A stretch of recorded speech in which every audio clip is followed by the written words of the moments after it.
পুরো নাম নুসরাত জাহান নুরা। ওর কোলে শিশুটি পুত্র সন্তান।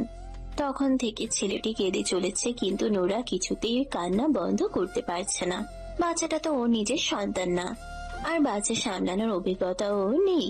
হয়তো অভিজ্ঞতা এতদিনে হয়ে যেত, তবে আল্লাহ তাআলা চাননি বলে আর হয়নি। আমাদের ভয়েস অফ নয়ন ইউটিউব চ্যানেলের রোমান্টিক লাভ স্টোরি গল্প শুনতে এখনই আমাদের চ্যানেলটি সাবস্ক্রাইব করে রাখুন। ধন্যবাদ।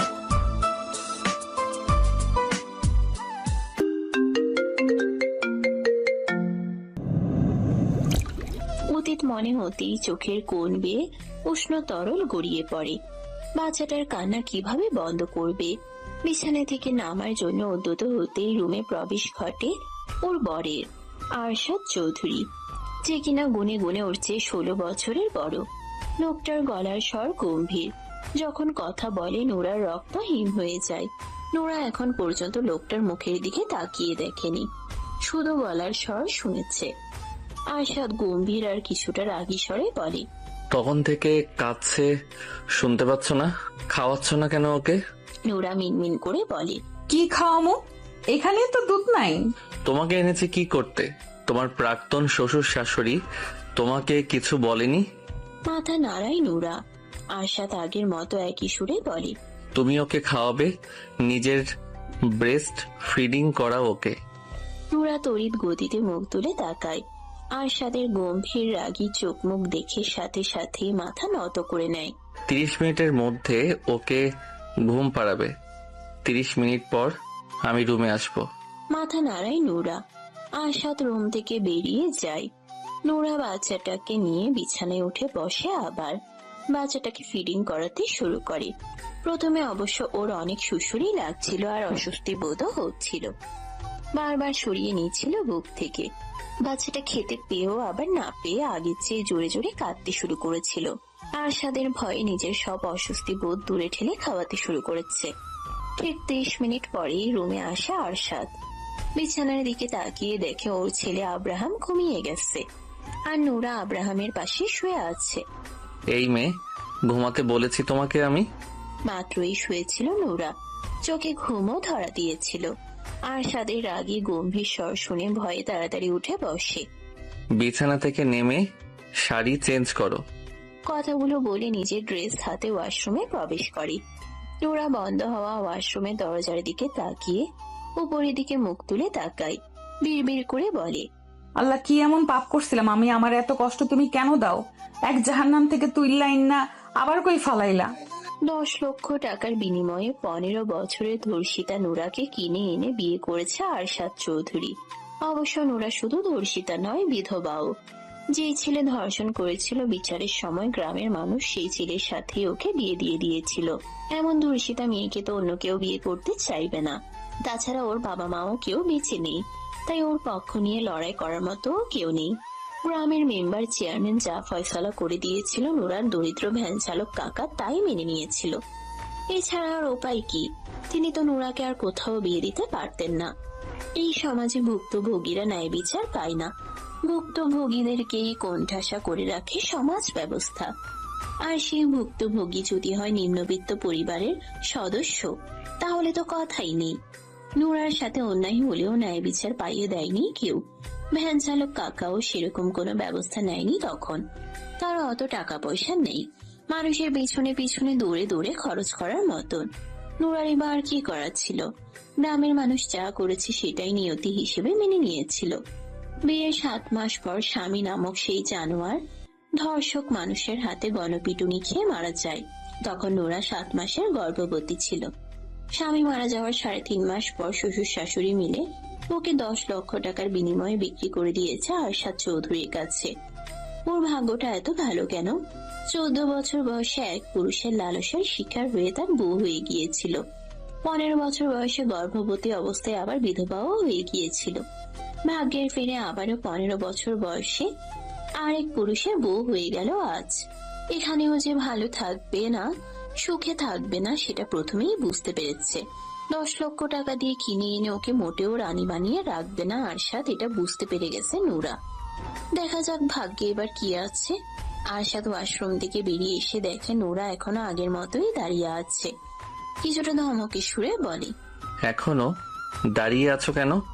2 মিনিটের মধ্যে কাপড় চোপড় খুলে বিছানায় আসবে। কথাগুলো বলতে বলতে মেয়ের লাইট অফ করে ড্রিম লাইট অন করে বিছানায় বসে। নোরা যেন বরফের মতো জমে গেছে, ওর মধ্যে একটু নড়াচড়া নেই, শ্বাসও বোধ হয় নিচ্ছে না। আরশাদ পুনরায় ধমক দিয়ে বলে, এই মেয়ে, কথা কানে যাচ্ছে না? কি বলেছি আমি? 2 মিনিটের মধ্যে আমি যেভাবে বলেছি সেভাবে চাই তোমাকে আমার সামনে। আব্রাহামকে বুকে আগলে ধরে একপাশে জড়সড় হয়ে শুয়ে আছে নোরা। আব্রাহাম এতক্ষণ জেগেই ছিল, একটু আগেই ঘুমালো। ছোট মেয়েটার নাজুক দেহ খানা ব্যথায় জর্জরিত হয়ে আছে, চোখের কোণ বেয়ে গড়িয়ে পড়ছে পানি, তবে কান্নার শব্দ নেই, নেই কোনো অভিযোগ। যন্ত্রণায় দম বন্ধ হয়ে আসলেও শ্বাস ফুরাচ্ছে না। জীবন ওকে যা দিয়েছে তার চেয়ে বেশি কেড়েই নিয়েছে, আনন্দের চেয়ে বেশি কষ্টই সহ্য করেছে বেশি। চোখ তুলে আরশাদের দিকে তাকায়, লোকটা উপর হয়ে শুয়ে আছে, মুখ ওর দিকেই ফিরিয়ে রাখা, গম্ভীর রাগে চোখ মুখ এখন শান্ত। লোকটা ভীষণ পাষাণ, ওকে অনেক কষ্ট দিয়েছে, একটুও দয়া মায়া নেই লোকটার মধ্যে। চোখ বন্ধ করে নেয় নোরা। ডুবে যায় সেই সন্ধ্যায়। নোরার কাকি হাঁস মুরগি পালন করেন। সন্ধ্যা হয়ে যাওয়ার পরেও হাঁসগুলো খাল থেকে উঠে আসছিল না বাড়িতে। কাকি হাঁসগুলোকে ধাওয়া দিয়ে বাড়িতে নিয়ে আসার জন্য নোরাকে খালে পাঠায়। বেশি দেরি হয়ে গেলে শেয়াল ধরে ধরে খেয়ে ফেলে, নয়তো মেরে ফেলে। হাঁসগুলোকে ধাওয়া দিয়ে খাল থেকে তুলে নেয় নোরা। নিজে যখন উঠতে যাবে তখন হুট করে ওর সামনে এসে দাঁড়ায় অনিক। ছেলেটাকে দেখেই চমকে ওঠে নোরা। দ্রুত পা চালিয়ে চলে যাওয়ার চেষ্টা করলে আচমকা ওকে চেপে ধরে। সন্ধ্যা হয়ে যাওয়ায় আশেপাশে কেউ ছিল না তখন, খালের আশেপাশে বাড়িঘরও নেই। নোরা একটা চিৎকার দিতে পেরেছিল, তবে সেই চিৎকার কারো কানে বোধহয় পৌঁছায়নি। মাগরিবের আজান হচ্ছিল চারদিকে। 14 বছরের হ্যাংলা পাতলা নোরা 25 বছরের এক তাগড়া জোয়ান ছেলের সাথে পেরে ওঠে না। অনেক নামক নরপশুর লালসার শিকার হয় সেই সন্ধ্যায়। নোরার কাকি বাড়ির সব কাজ শেষ করে ছেলেকে নিয়ে নোরাকে খুঁজতে বের হন। ওনার ভীষণ রাগ হচ্ছিল নোরার উপর। নোরার কাকা তখনও বাড়িতে ফেরেনি। নোরা এমনিতে কোনোদিন সন্ধ্যার পর বাড়ির বাইরে থাকে না। আজকে হাঁসগুলো নিয়ে আসার জন্য গিয়ে কোথায় বসে আছে কে জানে। আশেপাশের প্রতিবেশীর বাড়িতে খোঁজ খবর নিয়ে খুঁজে না পেয়ে খালের পাড়ে এগিয়ে আসেন। গলা ছেড়ে 2 মা ছেলে নোরার নাম ধরে ডাকতে শুরু করে। ডাকাডাকির এক পর্যায়ে টর্চ লাইটের আলোয় খালের আশেপাশে নজর বুলায়। খালের পাড়ে তৈরি হওয়া ছোট ছোট আগাছার ঝোপ ছাড় নাড়াচাড়া করছে। কৌতূহল নিয়ে দুজন আগায় ঝোপের দিকে। শেয়াল বা কুকুরও হতে পারে, তবুও মনে সাহস জুগিয়ে আগায় দুজন। কাছে এগিয়ে আসতেই তড়িৎ গতিতে উল্টো ঘুরে দাঁড়ায় নোরার 13 বছরের চাচাতো ভাই নূর নবী। নোরার গায়ে কাপড় নেই, ওড়না দিয়ে হাত মুখ বাঁধা, জামা দিয়ে পা বেঁধে রাখা, হাতের সাথে উল্টো করে। উঠে দাঁড়ানোর কোনো উপায় নেই। নোরার কাকি নোরার অবস্থা দেখিয়ে শক্ট হয়ে দাঁড়িয়ে আছেন। নোরার সাথে কি হয়েছে বুঝতে একটুও বাকি নেই। নোরা সামানে ছটফট করছে আর গড়াগড়ি খাচ্ছে। গড়াগড়ি খাওয়ার কারণেই আগাছাগুলো নড়ছিল এতক্ষণ। কাকি দ্রুত নোরার হাত পা খুলে কাপড় পরিয়ে দেন। ব্লিডিং হচ্ছে এখনো, শরীরের জায়গায় জায়গায় কামড়ের দাগ। নোরা কাকিকে জড়িয়ে ধরে হাওমাও করে কেঁদে ওঠে। নূর নবী তখনও উল্টো ফিরে দাঁড়িয়ে আছে। নোরাকে নিয়ে নোরার কাকা কাকি আর গ্রামের কয়েকজন প্রভাবশালী লোক অনেকদের বাড়িতে আসে। বখাটে অনেক তখন বাড়িতেই ছিল। অনেকে অস্বীকার করতে পারেনি কিছুই। নোরাকে খালের দিকে আগাতে দেখিয়ে পিছু নিয়েছিল অনেক। নোরার উপর ওর নজর ছিল অনেক আগে থেকেই। গ্রামের অনেক মেয়েকে উত্তক্ত করতো অনেক, এটা গ্রামের অনেক মানুষই জানে। পরের দিন বড় করে সালিশ বসে। সেখানে ফয়সালা হয় নোরাকে 2 লক্ষ টাকা কাবিনে বিয়ে করবে অনেক। 2 পক্ষ মেনে নেয়, এছাড়া আর কোনো উপায় ছিল না। অনেক আয় রোজগার করতো না কিছু, বাপের টাকায় ঘুরে ফিরে বেড়াতো, নেশা পানি খেত, পড়াশোনাও করেনি। অনেকের বাবার একটা ছোটখাটো চায়ের স্টল ছিল, সেখানেও সেরকম আয় হতো না। গ্রামের মানুষের নজরে তখন তারা খারাপ পরিবার। মানুষের কটু কথা হাসাহাসি চলতেই থাকতো রোজ। বিয়ের আগে রেপ হলেও বিয়ের পর হতো ম্যারিটাল রেপ। প্রায় প্রতি রাতে ব্যথায় জর্জরিত করে দিত অনেক। নোরা কাঁদলে গলা চেপে ধরতো, ভয় দেখাতো, গায়ে হাত তুলতো। ছোট মেয়েটা ভয়ে চুপচাপ সব সহ্য করে নিত, কাউকে কিছু বলার সাহস পেত না। 2 মাস পরেই বুঝতে পারে গর্ভে সন্তান চলে এসেছে। অনেক তখনও সে আগের মতোই ছন্ন ছাড়া বাউন্ডুলে বেকার বখাটে। নোরার আলোতে ভরা জীবনে অন্ধকার হয়ে এসেছিল অনেক। সে অন্ধকার ওকে গ্রাস করে নিয়েছিল পুরোপুরি।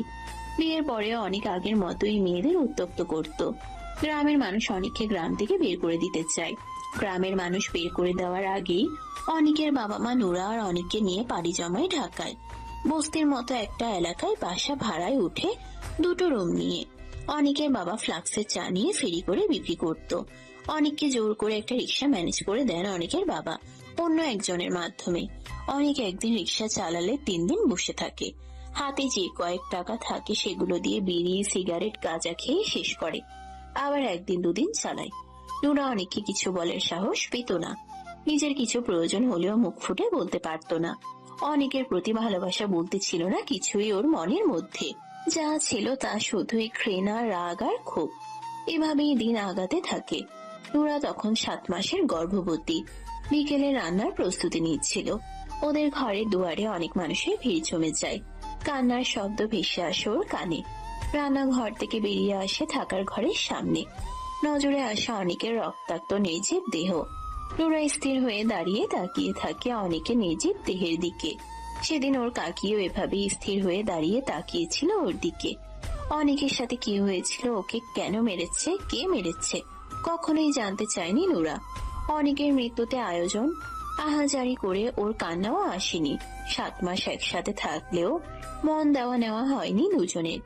দৈহিক চাহিদায় অনেক ওর কাছে আসতো, প্রয়োজন শেষে আবার দূরে ঠেলে দিত। অনেককে ভালোবাসার মতো কিছুই করেনি অনেক ওর জন্য। অনেক কোনো ভালো স্মৃতি দেয়নি ওকে। সবসময় নিজের ভোগের বস্তুর মতো দেখেছে আর ব্যবহার করেছে। এমন মানুষের প্রতি ভালোবাসা কিভাবে জন্মাবে? অনেকের জন্য কান্না না আসলেও নিজের সন্তানের জন্য কান্না আসছিল। ও এতিম, আর ওর সন্তানও দুনিয়ায় আসার আগেই এতিম হয়ে গেল। এতিমদের এই সমাজে কোনো দাম নেই। এই সমাজে এতিম মানেই বোঝা। আশেপাশের অনেকেই বলাবলি করছিল, এটা কেমন বউ, জামাই মরে গেছে কিন্তু কাঁদে না কেন? কেউ তো আর জানে না ওর ছোট মনের ভেতর কত ক্ষত আর দুঃখ জমে আছে। সেই দুঃখ ভেদ করে অনেকের জন্য কান্না আসতে পারছে না ওর 2 চোখে।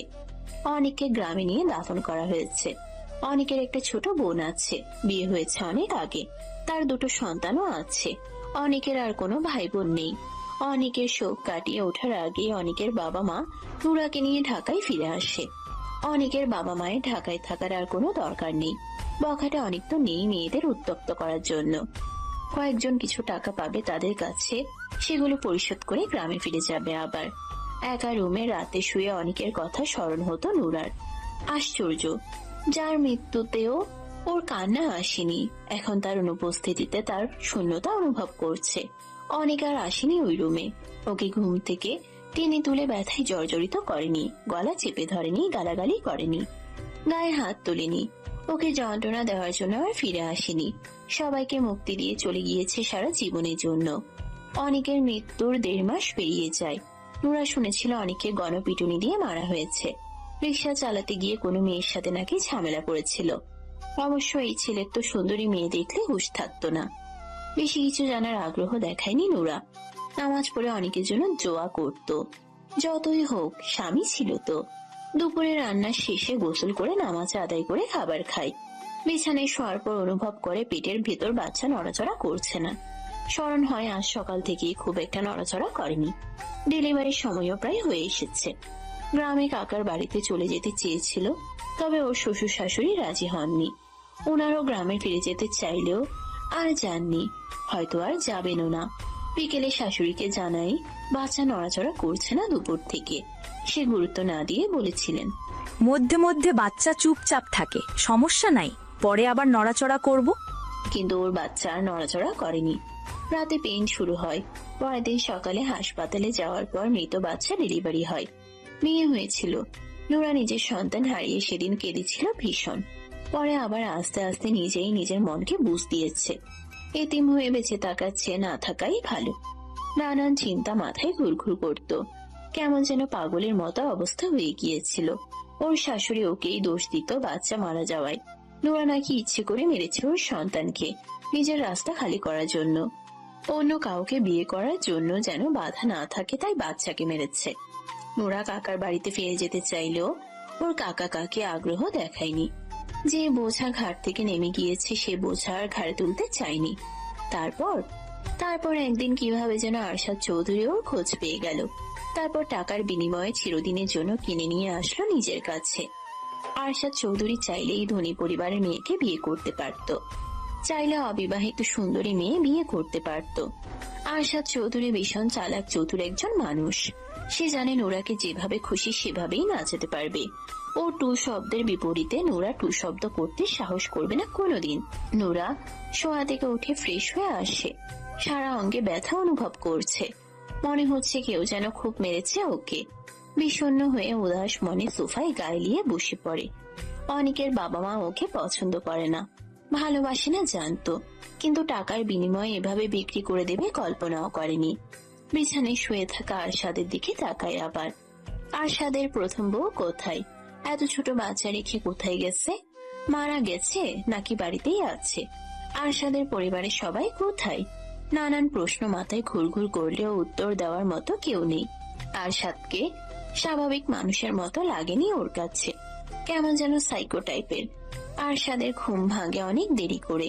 শোয়া থেকে উঠে বসে কিছু সময় চোখ বন্ধ করে বসে থাকে। চোখ মেলে বিছানায় তাকায়। নোরা বা আব্রাহাম কাউকেই দেখতে পায় না। পুরো রুমে নজর বুলায়। ব্যালকনির দরজা খোলা দেখতে পায়।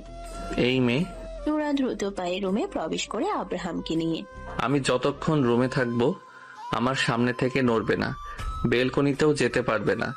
আমার অনুমতি ব্যতীত এই রুমের বাইরে পা রাখবে না। গম্ভীর স্বরে বলে কথাগুলো। নোরা মাথা নাড়ায়। আর রাতে যা যা বলেছি মনে আছে? এবারেও মাথা নাড়ায় নোরা। আরশাদ রেগে বলে। মুখে বলতে কষ্ট হয়? নোরা কম্পিত স্বরে বলে। সব মনে আছে আর মনে থাকবে। সারাদিন পেরিয়ে রাত নেমে এসেছে আবার। নোরা নিজের ব্রেস্টে ব্যথা পাচ্ছে ভীষণ। ব্রেস্ট মিল্ক জমা হয়ে টনটন করছে এখন। ব্রেস্ট মিল্ক বাড়ার জন্য আরশাদ ওকে কি কি ওষুধ যেন খাইয়েছে। তারপর ভালো মন্দ অনেক খাবারও খাইয়েছে। আরশাদ রুমে এসে দেখে নোরা বসে আছে আব্রাহামের পাশে। ওর কড়া নিষেধাজ্ঞা আছে, ও রুমে না আসা পর্যন্ত নোরা শুতে পারবে না। ওর জন্য নোরাকে অপেক্ষা করতে হবে রোজ রাতে।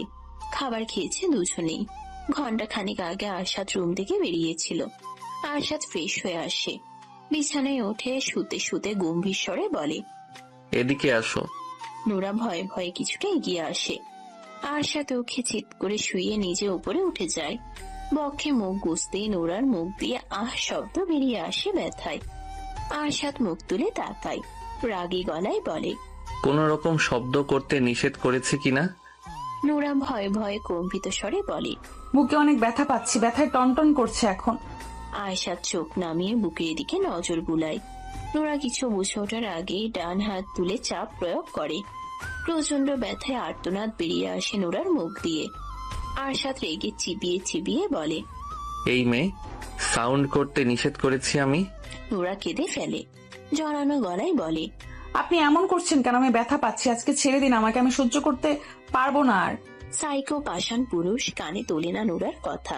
নিজের ডান হাতের দিকে তাকিয়ে দেখে ব্রেস্ট মিল্ক দিয়ে হাত ভিজে গেছে। পুনরায় হাত বাড়াতে হাতটা চেপে ধরে নোরা। কেঁদে কেঁদে বলে, প্লিজ দয়া করুন আমাকে। দয়া করার জন্য তো আনিনি। আমি যেভাবে খুশি থাকবো, আনন্দ পাবো, আমার ভালো লাগবে, আমি তাই করব। জীবনে স্যাক্রিফাইস, কম্প্রোমাইজ অনেক করেছি, কিন্তু তার বিনিময়ে তো কেউ আমার উপর দয়া করেনি। আমি কেন করব? হাত ছাড়ো বলছি, নয়তো ভালো হবে না তোমার জন্য। ভয়ে হাত ছেড়ে দেয় নোরা। ওর পুরো শরীর কাঁপতে শুরু করেছে। একদম এই ন্যাকা কান্না কাঁদবে না। প্লিজ আজকে রাতটা ছেড়ে দিন আমাকে। প্রশ্নই আসে না। সকালে নোরার ঘুম ভাঙে একটু দেরি করে। ঘুম থেকে উঠে দেখে আরশাদ নেই বিছানায়। আব্রাহাম গভীর ঘুমে রয়েছে। বিছানা ছেড়ে নেমে দাঁড়ায়।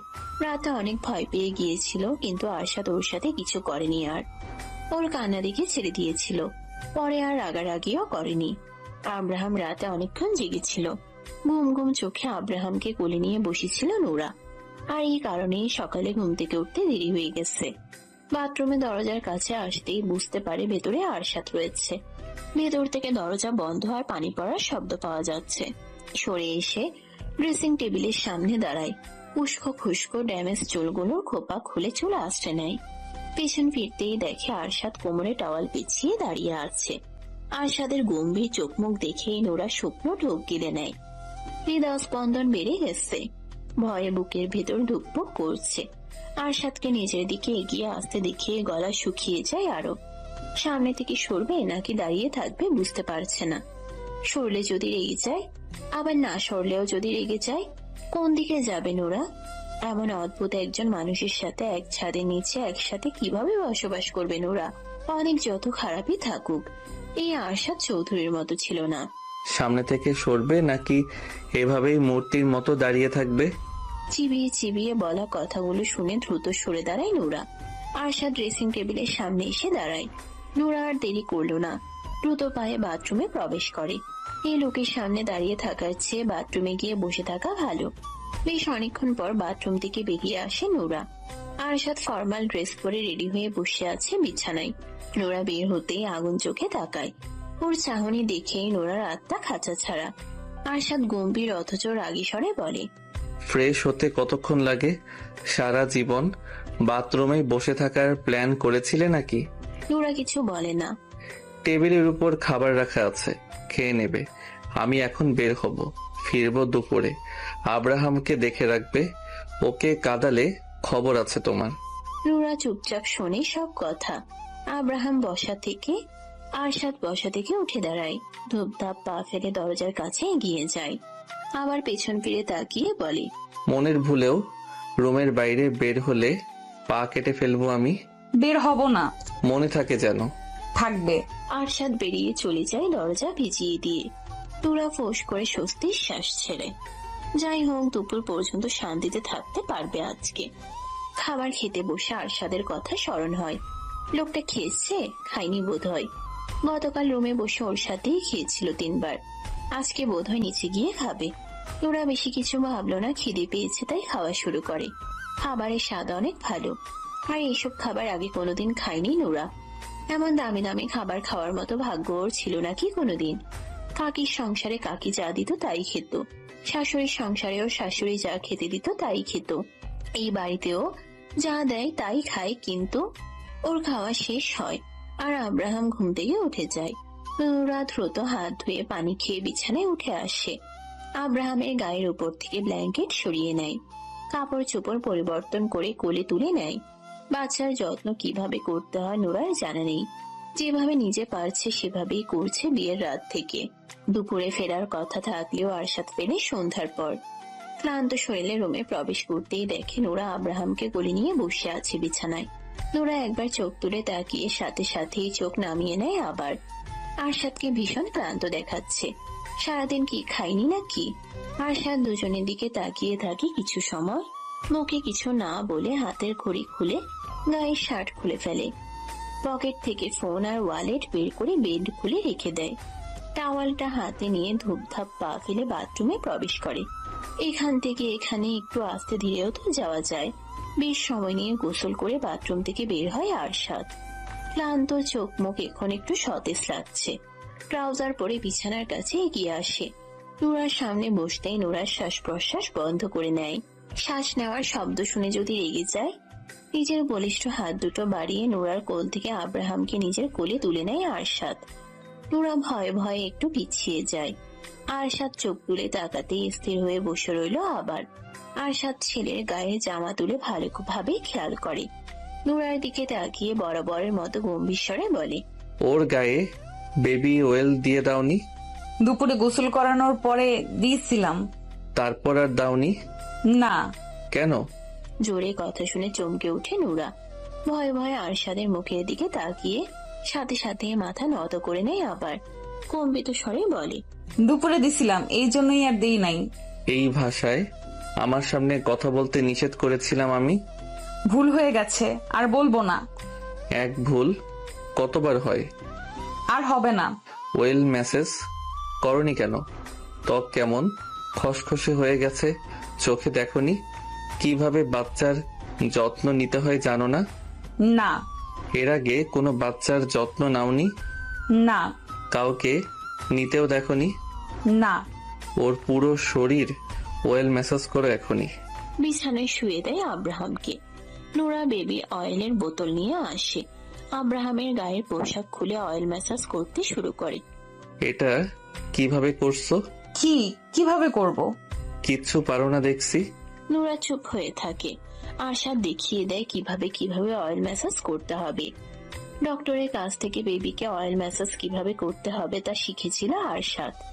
তোমার তো কেউ নেই তাই না? নোরা মুখ তুলে তাকায়।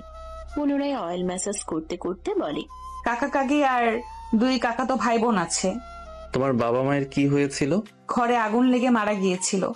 তখন তুমি কতটুকু ছিলে? 3-4 বছরের মনে হয়। তুমি বাঁচলে কিভাবে? নোরা মুখ তুলে তাকায় আবার। ও, আমাদের ছনের ঘর আছিল। উপরের চাল আছিল টিনের আর বেড়া আছিল ছনের। ওই দিন আমি দাদের কাছে ছিলাম। আব্বা আম্মা ঘরে ঘুমিয়েছিল। রাতে কেমনে জানি আগুন ধরে যায় আর আব্বা আম্মা বের হতে পারে নাই। আগুনে পুইরা মুইরে গেছে। আরশাদ আর কোনো প্রশ্ন করে না, চুপচাপ থাকে কিছুক্ষণ, তারপর আবার বলে, তুমি প্রেম করে বিয়ে করেছিলে তাই না? চমকিত নয়নে তাকায় নোরা। কথা বলছো না কেন? এ কথা আপনারে কে বলছে? আমার সামনে শুদ্ধ ভাষায় কথা বলতে বলেছি। এইসব আঞ্চলিক ভাষায় কথা বলবে না আমার সামনে। প্রেম করে বিয়ে করেছি কে বলেছে আপনাকে? অ্যারেঞ্জ ম্যারেজ ছিল? না। Love marriage? না। অ্যারেঞ্জ ম্যারেজ না আবার লাভ ম্যারেজও না, তাহলে বিয়ে হয়েছিল কিভাবে? নোরা চুপ হয়ে থাকে। ও মোটেও এসব কথা মুখ দিয়ে বের করতে চায় না। তেলের বোতল রেখে আব্রাহামকে পাতলা গেঞ্জি পরিয়ে দেয়। নরম কাপড়ে আচ্ছাদিত করে কোলে তুলে নেয়।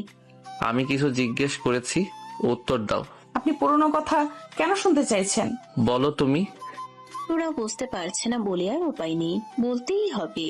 মাথা নত করে আব্রাহামের মুখের দিকে তাকিয়ে বলতে শুরু করে। সেদিন সন্ধ্যা থেকে পরের দিন বিয়ে হওয়া পর্যন্ত সকল ঘটনা। নোরার কথা শেষ হতে আরশাদ চোখ বন্ধ করে নেয়। লম্বা শ্বাস টেনে নিয়ে ফোঁস করে ছাড়ে। বুকের ভিতর কিছু একটা হচ্ছে। কিছু সময় পর চোখ মেলে তাকায়। নোরা এখন আব্রাহামের মুখের দিকে তাকিয়ে আছে। ওর চোখ দুটো থেকে টপ টপ করে পানি গড়িয়ে পড়ছে আব্রাহামের গায়ের উপর। আরশাদ পুনরায় গম্ভীর স্বরে বলে, বিয়ের পর থেকে শেষ পর্যন্ত বলো, কোনো কিছু যেন বাদ না পড়ে। নোরা নিজের দিকে দৃষ্টি রেখেই শুরু থেকে শেষ পর্যন্ত খুলে বলে সব। ওর হেঁচকি উঠে গেছে। আরশাদ হাত বাড়িয়ে ছেলেকে কোলে তুলে নেয়। ক্ষুব্ধ স্বরে বলে, ওই দুজন আমাকে মিথ্যে বলেছে তাহলে? নোরা চোখের পানি মুছে মুখ তুলে তাকায়। আরশাদের কথাগুলো বুঝতে পারেনি বোধ হয়। কে মিথ্যে বলেছে এটা জিজ্ঞেস করার সাহস হচ্ছে না ওর। আরশাদ আবার বলে, তুমি মিথ্যে বলেছো না তো আমাকে? নোরা দ্রুত দুদিকে মাথা নাড়ায়। আমি কিন্তু মিথ্যে একদম সহ্য করতে পারি না। খোঁজ নিয়ে যদি জানতে পারি তুমি আমাকে মিথ্যে বলেছো, তাহলে তোমার কি অবস্থা করব কল্পনাও করতে পারবে না। আমি মিথ্যে বলিনি আপনাকে। এত কিছু হওয়ার পরেও তুমি কেন তোমার কাকার বাড়িতে ফিরে যাওনি? ফিরে যেতে চেয়েছিলাম কিন্তু কাকা কাকি নিতে চাইনি। ঘাট থেকে নেমে যাওয়া বোঝার ঘাড়ে তুলতে চাইনি। আমাকে অনেকের বাবা মার সাথেই মানিয়ে নিয়ে থাকতে বলেছিল। যাও, মুখ ধুয়ে আসো। নোরা বিছানা থেকে নেমে বাথরুমে প্রবেশ করে। বাথরুমে প্রবেশ করেই শব্দ করে কেঁদে ওঠে। দ্রুত নিজের মুখ নিজেই চেপে ধরে কান্নার শব্দ বন্ধ করার জন্য। রুমে বসে থাকা আরশাদ নোরার কান্না স্পষ্ট শুনতে পেয়েছে। এতক্ষণ ওর সামনে বসে থাকায় কাঁদতে পারছিল না। বসা থেকে উঠে ছেলেকে কোলে নিয়ে রুম থেকে বেরিয়ে যায়। নোরা বাথরুম থেকে বেরিয়ে হাত মুখ মুছে নেয়। আরশাদ রুমে নেই এখন। বাথরুম থেকে বের হতে কি বেশি দেরি করে ফেলেছে? আরশাদ কি রাগারাগি করবে ওর উপর? মনে মনে ভয় পাচ্ছে নোরা। বিছানার দিকে আগাতেই গলা খাকারি দিয়ে রুমে প্রবেশ করে একজন মেয়েট। কাচের ছোট গোল টেবিলের উপর ট্রে রেখে রুম থেকে বেরিয়ে যায়, খালি জগ দুটো হাতে নিয়ে। আরশাদ রুমে প্রবেশ করে। ওকে দেখে একপাশে জড়সড় হয়ে দাঁড়ায় নোরা। আব্রাহাম ঘুমিয়ে গেছে।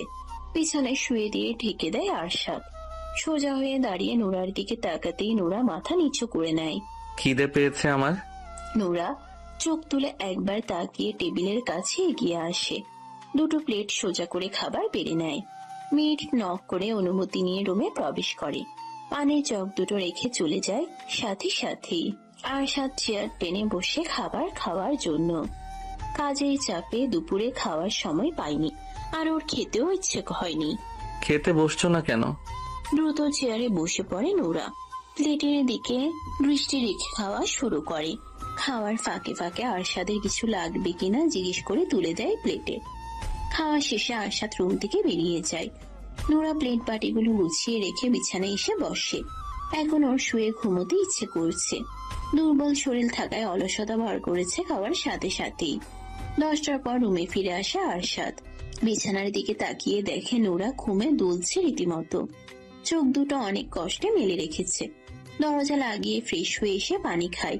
রুমের মেইন লাইট অফ করে ড্রিম লাইট অন করে, তারপর বিছানায় উঠে বসে। আরশাদকে রুমে ফিরে আসতে দেখে নোরার ঘুমটুম সব পালিয়ে গেছে। আমার দিকে ঘুরে বসো। আরশাদের রাশভারী গম্ভীর স্বর শুনে নোরার ভেতর পর্যন্ত কেঁপে ওঠে। এতটা গম্ভীর হয়ে কেউ কিভাবে কথা বলতে পারে? নোরা ঘুরে বসে। আরশাদ আব্রাহামের দিকে দেখিয়ে বলে, ওর নাম কি? আব্রাহাম চৌধুরী। ওর বাবার নাম? নোরা মুখ তুলে তাকায়। এমন অদ্ভুত প্রশ্নগুলো কেন করছে ওকে? ওর বাবার নাম কি? আরশাদ চৌধুরী। ওর মায়ের নাম? নোরা এবার আর কিছু বলতে পারে না।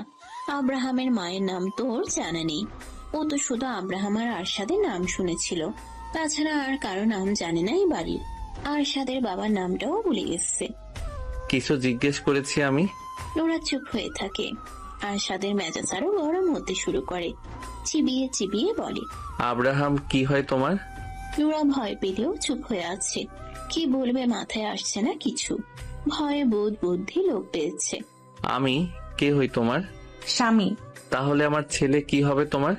ছেলে। ও কার পেট থেকে হয়েছে? নোরা আবার চুপ হয়ে থাকে। আরশাদ মেজাজ হারিয়ে নোরার চোয়াল চেপে ধরে মুখের দিকে তুলে বলে, আব্রাহাম আমার আর তোমার ছেলে। ওর বাবা আমি, আর মা তুমি। ও তোমার পেট থেকে হয়েছে। কার পেট থেকে হয়েছে? নোরা ভয়ে ভয়ে কম্পিত স্বরে বলে, আমার। ওর মা কে? আমি। ওর বাবা মা কে? আমি আর আপনি। হ্যাঁ, সারা জীবন মনে থাকে যেন এই কথাগুলো। আমরা আসল সত্যি জানলেও পুরো দুনিয়া জানবে ও তোমার পেট থেকে হয়েছে। ওর আসল বাবা মা আমরা, বুঝতে পেরেছো? হ্যাঁ। আরশাদ নোরার চোয়াল ছেড়ে দেয়। এক টানে শুয়ে দেয় বিছানায়। মুহূর্তেই নিজে উঠে যায় নোরার উপরে। ঘাড়ে মুখ গুজতেই বুঝতে পারে নোরা নাক টানছে। বিরক্তিতে মুখ তুলে তাকিয়ে রাগী স্বরে বলে, কি হয়েছে? ছেড়ে দিন আমাকে। গতকাল কি বলেছিলে মনে নেই? বুকে ব্যথা পাচ্ছি। কথা বলতে বলতে কেঁদে ফেলে নোরা। নোরার কান্না দেখে ওর বুকের উপর থেকে নেমে আসে আরশাদ। বিরক্তি নিয়ে বলে, ফ্যাস ফ্যাস করে কাঁদা বন্ধ করো, নয়তো মুখের ভেতর কাপড় গুজে দিব। নোরা আব্রাহামের দিকে ফিরে শোয়। কান্না গিলে নেয় দ্রুত। চোখ দিয়ে গল গল করে পানি ছড়লেও মুখ দিয়ে শব্দ বের হচ্ছে না তার। একটু পর পর শুধু শরীর ঝাঁকিয়ে দিচ্ছে। আরশাদ রাগী স্বরে বলে, আমি ওই দিকে ফিরতে বলেছি। নোরা দ্রুত চিত হয়ে শোয়। আবার জড়িয়ে ধরো। নোরা আগের মতোই শুয়ে থাকে। আরশাদ আগের চেয়েও বেশি রেগে চিবিয়ে চিবিয়ে বলে, কি বলেছি কানে যাচ্ছে না? স্পেশাল ভাবে শোনাতে হবে? এক কথা কতবার বলতে হয়? নোরা আরশাদের শরীর ঘেঁষে এসে কাঁধ ধুয়ে জড়িয়ে ধরে। আরশাদ নিজেও কাঁধ হয়ে চার হাত পা দিয়ে পেঁচিয়ে ধরে নোরাকে। নোরার হ্যাংলা পাতলা দেহখানা আরশাদের বলিষ্ঠ দেহের অর্ধেক। কথায় কথায় কান্না করা মানুষ আমার একদমই পছন্দ নয়। আমার সামনে কেঁদে কেঁদে আমার মেজাজ গরম করবে না একদম। নোরা কিছু বলে না। ওর ইচ্ছে করছে আরশাদকে নিজের কাছ থেকে ঠেলে সরিয়ে দিতে। অস্বস্তি হচ্ছে, হাঁসফাঁস লাগছে, দম বন্ধ হয়ে আসছে। এই বাহুবন্ধন থেকে মুক্ত হতে পারলেই ভালো লাগতো। সময় গড়ানোর সঙ্গে সঙ্গে নোরা ঘুমিয়ে যায় আরশাদের বুকে মুখ গুজে। আরশাদের বাহুবন্ধনে জড়সড় হয়ে ওর বুকের সাথে মিশে আছে নোরা। আরশাদের চোখে ঘুম নেই আজ। অবশ্য অনেকগুলো দিন ধরেই ওর চোখে ঘুম নেই সেভাবে। গত রাতে ঘুমটা একটু ভালো হয়েছিল। আরশাদ প্রথম বিয়ে করেছিল 25 বছর বয়সে। পড়াশোনা শেষ করেই বিয়েটা করেছিল বাবা মায়ের পছন্দে। মেয়েটা ছিল ভীষণ সুন্দরী, দেখলেই চোখ জুড়িয়ে যেত। বউকে সে অনেক ভালোবাসতো আরশাদ। নিজের সবটা দিয়ে ভালোবেসেছিল, অন্ধের মতো বিশ্বাস করত। বিয়ের 3 বছর পেরিয়ে যাওয়ার পরেও বাচ্চা হচ্ছিল না। 3 বছর পর থেকে বিভিন্ন ডাক্তারের কাছে দৌড়াদৌড়ি শুরু করে দুজন। প্রথম দুজনের একজনেরও কোনো রকম সমস্যা ধরা পড়তো না। এভাবে আরো 2 বছর পেরিয়ে যায়। বাড়ির সবাই বাচ্চার জন্য পাগল হয়ে গিয়েছিল, সাথে আরশাদ নিজেও। আবার পরীক্ষা নিরীক্ষা করার পর জানা যায় আরশাদ কোনোদিন বাবা হতে পারবে না। সমস্যাও নিজের, ওর বউয়ের কোনো সমস্যা নেই। আরো কয়েকটা হসপিটালে গেলে একই কথা বলে। আরশাদ পুরোপুরি ভেঙে পড়ে। খাওয়া দাওয়া ঘুম সব বাদ। বাড়ির সবাই ওকে সান্ত্বনা দেওয়ার চেষ্টা করতো, ওকে বোঝাতো, কিন্তু ওর বউ সে কখনো ওকে সান্ত্বনা দিত না, ওকে বোঝানোর চেষ্টা করতো না। আরশাদ ভেঙে পড়লেও ওর বউ ছিল স্বাভাবিক, যেন কিছুই হয়নি। এভাবে আরো অনেকগুলো দিন পেরিয়ে যায়। আরশাদ তখন পুরোপুরি ভঙ্গুর, ডিপ্রেশন হতাশায় ডুবে আছে। বাবা হতে না পারাটা ওর কাছে সবচেয়ে বড় হার। এই জীবন যেন পুরোটাই বৃথা। একদিন দুপুরবেলা আরশাদ শুয়েছিল বিছানায়। ওর বউ শাইলা গোসল করার জন্য বাথরুমে প্রবেশ করে। একটু পরেই ফোন কেঁপে ওঠে। সাইলেন্ট করা রয়েছে ফোনটা। ফোন হাতে নিয়ে দেখে নাম্বার সেভ করা নেই। শাইলার ফোন দেখে আর রিসিভ করে না আরশাদ। পরপর 2 বার রিং বেজে কেটে যায়। আবার গলা আসতেই রিসিভ করে কানে ধরে। কিছু বলার আগে অপর পাশ থেকে ভেসে আসে পুরুষালী গলার স্বর। কথা বলতে গিয়েও থেমে যায় আরশাদ। অপর পাশ থেকে কিছুক্ষণ বকবক করে সারা শব্দ না পেয়ে কল কেটে দেয়। আরশাদ ফোনের লক খুলে হোয়াটসঅ্যাপে প্রবেশ করে। বিয়ের এতগুলো বছর সেদিন প্রথম বউয়ের ফোন ঘাটাঘাটি করে আরশাদ। আর যা জানতে পারে তাতে ওর পুরো দুনিয়া উলট পালট হয়ে যায়। নিজের চোখেও যেন বিশ্বাস করতে পারছিল না। রীতিমতো ওর শরীরে কম্পন সৃষ্টি হয়ে যায়। ওর শ্বাস নিতেও কষ্ট হচ্ছিল তখন। যাকে এত ভালোবাসলো, যার জন্য এত কিছু করলো, শেষ পর্যন্ত সে ওকে এভাবে ঠকালো, ওর সাথে এত বড় প্রতারণা করলো। দিনের পর দিন ওর বিশ্বাসের সুযোগ নিয়ে ওকে ঠকিয়ে গেল। আর ও বুঝতেই পারেনি ভালোবেসে কতটা অন্ধ হলে এভাবে চোখ বন্ধ করে কেউ বিশ্বাস করে। শাইলার আচরণে সন্দেহ করার মতো অনেক কিছু ছিল, তবে ভালোবাসে অন্ধ হয়ে থাকার কারণে সেসব চোখে পড়েনি আগে। শাইলা বাথরুম থেকে বেরিয়ে দেখে আরশাদ ওর ফোন হাতে নিয়ে বিছানায় বসে আছে চুপচাপ। রাগে চোখ মুখ ভয়ঙ্কর দেখাচ্ছে। শাইলা ভয় পেয়ে যায় ওর চোখ মুখ দেখে। এর আগে কোনোদিন আরশাদকে এমন রূপে দেখেনি। আরশাদ ভীষণ রাগী মানুষ, শাইলা জানে, তবে ওর সাথে কোনোদিন উঁচু গলায় কথা বলেনি এখন পর্যন্ত। শাইলাকে দেখে ফোন হাতে নিয়ে বিছানা থেকে নেমে দাঁড়ায় আরশাদ। চুপচাপ দাঁড়ায় সামনে। ফোন শাইলার মুখের দিকে ধরে গম্ভীর স্বরে বলে, এগুলো কি? শাইলা চুপ করে থাকে। ওর গলা শুকিয়ে গেছে, মুখ দিয়ে কোনো কথা বের হচ্ছে না। আরশাদ খপ করে শাইলার গলা চেপে ধরে বাম হাতে। শাইলার মনে হচ্ছে গলার হাড়গুলো বোধহয় এখনই মটমট করে ভেঙে যাবে। গলা চেপে ধরে রেখে দেওয়ালের সাথে ঠাস করে চেপে ধরে। মাথায় আঘাত পেয়ে চিৎকার করে ওঠে শাইলা। আরশাদের হাত সরিয়ে দেওয়ার চেষ্টা করে দ্রুত। আরশাদ ক্ষুব্ধ হয়ে বলে, কেন করলি আমার সাথে এরকম? তোর জন্য কি করিনি আমি? কোন জিনিসটা দেইনি তোকে? তোকে কম ভালোবেসেছিলাম? বল, কেন করলি আমার সাথে এরকম?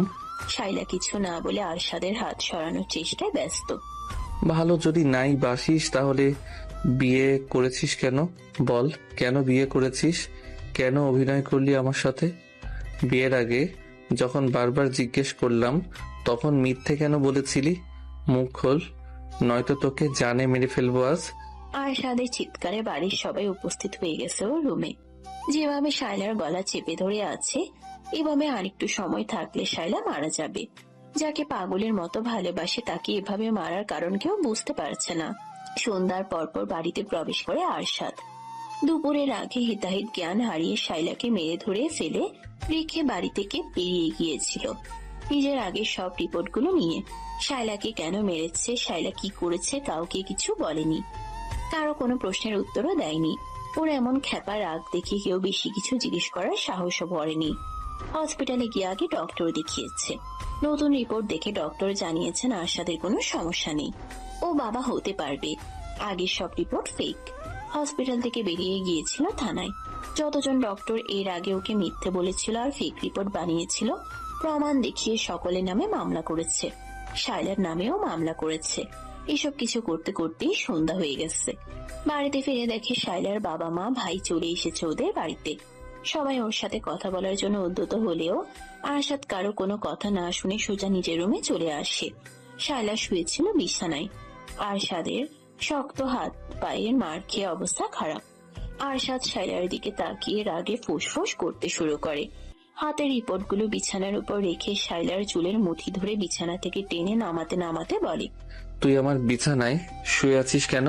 বের হ আমার রুম থেকে আর এই বাড়ি থেকে। তোর এই নোংরা আর গিরগিটি মার্কা চেহারা দেখাবি না আমাকে। আশাদ ব্যথা পাচ্ছি, চুল ছাড়ো আমার। শায়লার আর্তনাদ কান্না আরশাদের কানে পৌঁছায় না। রাগে যেন বধির হয়ে গেছে। থানা থেকে কিভাবে বাড়িতে ফিরেছে ও নিজেও জানে না। বল, তুই আমার সঙ্গে কেন নাটক করলি এতকাল? শায়লা ওর প্রশ্নের উত্তর দিচ্ছে না দেখে আবার গলা চেপে ধরে শক্ত করে। দম বন্ধ বন্ধ হয়ে যাবে তখন ছেড়ে দেয়। শায়লা দেওয়ালের সাথে ঘেঁষে বসে পড়ে, গলা ধরে। আরশাদ শায়লার সামনে বসে দুই পায়ের উপর ভর করে। শায়লার মুখ দুই হাতে আগলে ধরে পাগলের মতো বলে, তুই কেন আমার সাথে এমন করলি? তোর কি ক্ষতি করেছিলাম আমি? তোকে কখনো কষ্ট দিয়েছি আমি? তোর কোনো চাওয়া অপূর্ণ রেখেছি? তোকে অযত্নে রেখেছি? কোন জিনিসের অভাব হয়েছে বল? নিজের থেকেও বেশি ভালোবেসেছিলাম তোকে, আর তুই তার এই প্রতিদান দিলি। শায়লা চুপ করে থাকে। রাগে হিতাহিত জ্ঞান হারিয়ে শায়লার গালে ঠাটিয়ে চর বসিয়ে দেয় আরশাদ। আবার চর খেয়ে শায়লার নাক আর ঠোঁটের কোণ দিয়ে রক্ত বেরিয়ে আসে। শায়লার চুলের মুঠি ধরে আরো কয়েকটা চর লাগায় ঠাস ঠাস করে। গলা চেপে ধরে আবার। দেওয়ালের সাথে আবারও বাড়ি লাগে মাথায়। যার গায়ে ফুলের টোকাও লাগতে দেয়নি কখনো, আজ দুপুর থেকে নিজ হাতে তার গায়েই মারছে, লাগতে দিচ্ছে। আরশাদ যেন নিজের নিয়ন্ত্রণ হারিয়ে ফেলেছে। প্রাণপ্রিয় স্ত্রীর কাছ থেকে এত বড় আঘাত পেয়ে কিছুতেই নিজেকে সামলাতে পারছে না। আরশাদের গর্জন আর শায়লার কান্না শুনে বাড়ির সবাই আবারও উপরে উঠে এসেছে। আরশাদের ছোট ভাই এরশাদ এগিয়ে এসে আরশাদকে সরানোর চেষ্টা করে। আরশাদ ওকে এক ঝটকায় ফেলে দেয় নিচে। বাড়ির সবাই এগিয়ে এসে আরশাদকে টেনে সরিয়ে নেয়। আরশাদ সকলের কাছ থেকে নিজেকে ছাড়ানোর জন্য দস্তাদস্তি করতে করতে গর্জন করে বলে, ছাড়ো আমাকে, ওকে আজকে আমি খুন করে ফেলবো। আরশাদের বাবা ছেলেকে শান্ত করার চেষ্টা করে বলেন, কি হয়েছে? তুমি এমন করছো কেন? শায়লা কি করেছে? এই মহিলা এতগুলো দিন ধরে আমাকে ঠকাচ্ছে। ওর উপরে এক আর ভেতরে আরেক। ও অন্য এক ছেলেকে ভালোবাসে বিয়ের আগে থেকেই। এখনো সেই ছেলের সাথে পরকীয়া কন্টিনিউ রেখেছে। আমার কোনো সমস্যা নেই। এই নষ্ট মহিলা ডাক্তারদের আগেই টাকা খাইয়ে রাখতো, সেজন্য ডাক্তাররা ফেক রিপোর্ট বানাতো আর মিথ্যে বলতো। এই জন্যই ও সবসময় ওর পরিচিত ডাক্তারদের কাছে যেতে চাইতো। পাগলের মতো কি বলছে সব? আমি পাগলই হয়ে গেছি এখন। ওকে খুন করব আমি, তবেই শান্তি পাবো। কোনো কিছু ভুল বোঝাবুঝি হয়েছে, মাথা ঠান্ডা করো আগে। আরশাদ সকলের কাছ থেকে নিজেকে ছাড়িয়ে নেয়। পকেট থেকে শায়লার ফোন বের করে একের পর এক পিক বের করে সকলকে দেখাতে শুরু করে। চ্যাট বক্সে থাকা সুশীল অশ্লীল চ্যাট বের করে দেখায় সকলকে। ভয়েস রেকর্ডগুলো শোনায়। ঘৃণায় সকলের চোখ মুখ পরিবর্তন হয়ে গেছে। শায়লার বাবা মা ভাই মাথা নিচু করে নিয়েছে। আরশাদ রাগে ফেটে পড়ছে। রাগের কারণে থরথর করে কাঁপছে ওর পুরো শরীর। পুনরায় শায়লার সামনে বসে বলে, কথা বলছিস না কেন? বল, কেন আমার সাথে এত বড় নাটক করলি? কেন আমার বিশ্বাস নিয়ে খেললি? আমাকে কেন ঠকালি? মুখ খোল, নয়তো তোর জিহ্বা টেনে ছিঁড়ে ফেলবো আমি। শায়লা কান্না করতে করতে নিচের দিকে তাকিয়ে বলতে শুরু করে, আমি বিয়ের আগে থেকে নিশানকে ভালোবাসি। আমাদের বিয়ের 1 মাস আগে ওর সাথে ব্রেকআপ হয়ে যায়। তাই জেদের বসে আমিও বিয়েটা অমত করিনি। সবকিছু ঠিকঠাকই চলছিল। আমাদের বিয়ের 2 বছর পর নিশানের সাথে যোগাযোগ হয় আবার। নিশান নিজে থেকেই যোগাযোগ করেছিল। ও আমার লাইফে ফিরতে চাইছিল আবার। আমিও কেন যেন না করতে পারিনি।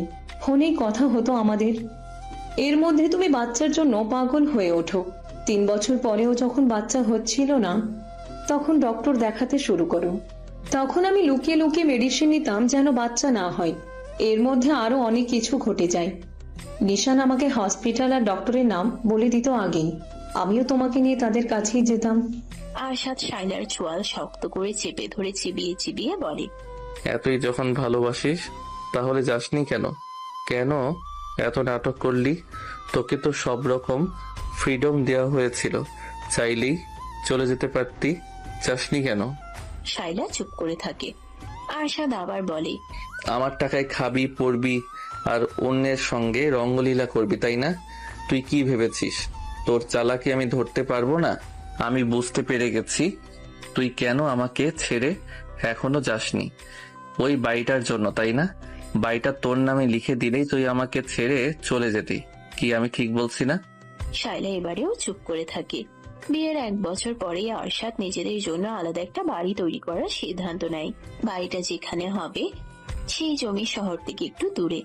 বাড়ির কাজ শুরু করার পর আরশাদ সিদ্ধান্ত নেয় বাড়িটা শাইলাকে গিফট করবে। একদিন কথায় কথায় শাইলাকে বলে ফেলেছিল নিজের সিদ্ধান্ত। বাড়ির আনুমানিক খরচ কত হবে জিজ্ঞেস করায় আরশাদ জানিয়েছিল বাজেট 10 কোটি টাকা, এর কম বেশিও হতে পারে। শায়লা হিসেব করে দেখেছিল বাড়ির জমি সহ পুরো বাড়ির দাম প্রায় 20 কোটি টাকা। আর এই বাড়ির লোভী শায়লা এতগুলো দিন ধরে আরশাদের সাথেই আছে। বাড়িটা ওর নামে লিখে দিলেই আরশাদের কপালে লাথি দিয়ে চলে যাবে নিশানের কাছে। বাড়ির কাজ কমপ্লিট হয়, পুরো বাড়ি ফার্নিচার দিয়ে সাজানো হয় আরশাদের পছন্দসই। 1 মাস পর শায়লার জন্মদিন। সেদিনই বাড়িটা শায়লার নামে লিখে দিতে চেয়েছিল আরশাদ, কিন্তু তার আগে আজকে সবকিছু জানতে পেরে গেছে। ভাগ্যিস আগেই জানতে পারলো, নয়তো আরশাদের এত বছরের পরিশ্রম হাতিয়ে নিয়ে আরেকজনের হাত ধরে চলে যেত সুখী সংসার করার জন্য। আরশাদ গত 5 বছরে আলাদাভাবে যতটুকু আয় করেছিল সবটা খরচ করেছে বাড়ি করার পেছনে। বাবার বিজনেসের টাকা নিজের বাড়ির পেছনে খরচ করেনি। আরশাদ 6 বছরে বাবার বিজনেস অনেক দূর এগিয়ে নিয়ে এসেছে। দেশ পেরিয়ে বিদেশেও ছড়িয়ে পড়েছে ওদের বিজনেস। বাবার বিজনেস বাদেও নিজে আলাদাভাবে শেয়ারে বিজনেস চালু করেছে স্পেনে। পড়াশোনার জন্য সেখানে ছিল এবং বিজনেস পার্টনারদের সঙ্গে পরিচয় হয়েছিল। আরশাদ সময় নষ্ট করে না, সকলের সামনে গর্জন তুলে বলে, আজকে এই মুহূর্তে তোকে আমি তালাক দিচ্ছি। 1 তালাক, 2 তালাক, 3 তালাক। আজকে থেকে তোর সাথে আমার কোনো সম্পর্ক নেই। এতগুলো বছরে আমার অনেক টাকা পাচার করেছিস নিজের পরকীয়ার প্রেমিকের কাছে। তুই এই বাড়ি থেকে একটা সুতোও নিতে পারবি না। এক্ষুনি বের হবি এই বাড়ি থেকে। আমার পেছনে আরো ষড়যন্ত্র করার চেষ্টা করবি তো তোদের দুটোকেই ধরে জেলে ভরে দেব। আমার কত টাকা লুটেছিস দুজন, সব প্রমাণ আছে আমার কাছে। বের হ বাড়ি থেকে। এই আপনাদের মেয়েকে নিয়ে বের হন বাড়ি থেকে। অফিসিয়ালি ডিভোর্সের দিন কোর্টে দেখা হবে। যান এখন এখান থেকে। এই নষ্ট মহিলা, বের হ আমার রুম থেকে। শায়লার ভাই রাগে অপমানে তেড়ে এসে শায়লাকে মেরে ধরে ধূপধাপ শব্দ তুলে বেরিয়ে যায় রুম থেকে। ওর ইচ্ছে করছে শায়লাকে এখানেই জবাই করে রেখে যেতে। শায়লার বাবা কোনো কথা না বলে গটগট করে হেঁটে বেরিয়ে যান রুম থেকে। শায়লার মা বেরিয়ে যেতে নিলে আরশাদ রেগে ওনার দিকে তাকিয়ে বলে, কি বলেছি শুনতে পাননি? আপনাদের মেয়েকে নিয়ে যান, নয়তো ওকে খুন করব আমি। খুন করেই ফেলো, একে আমি আমার বাড়িতে নেব না। এই দিন দেখার আগে কেন আমার মরণ হলো না?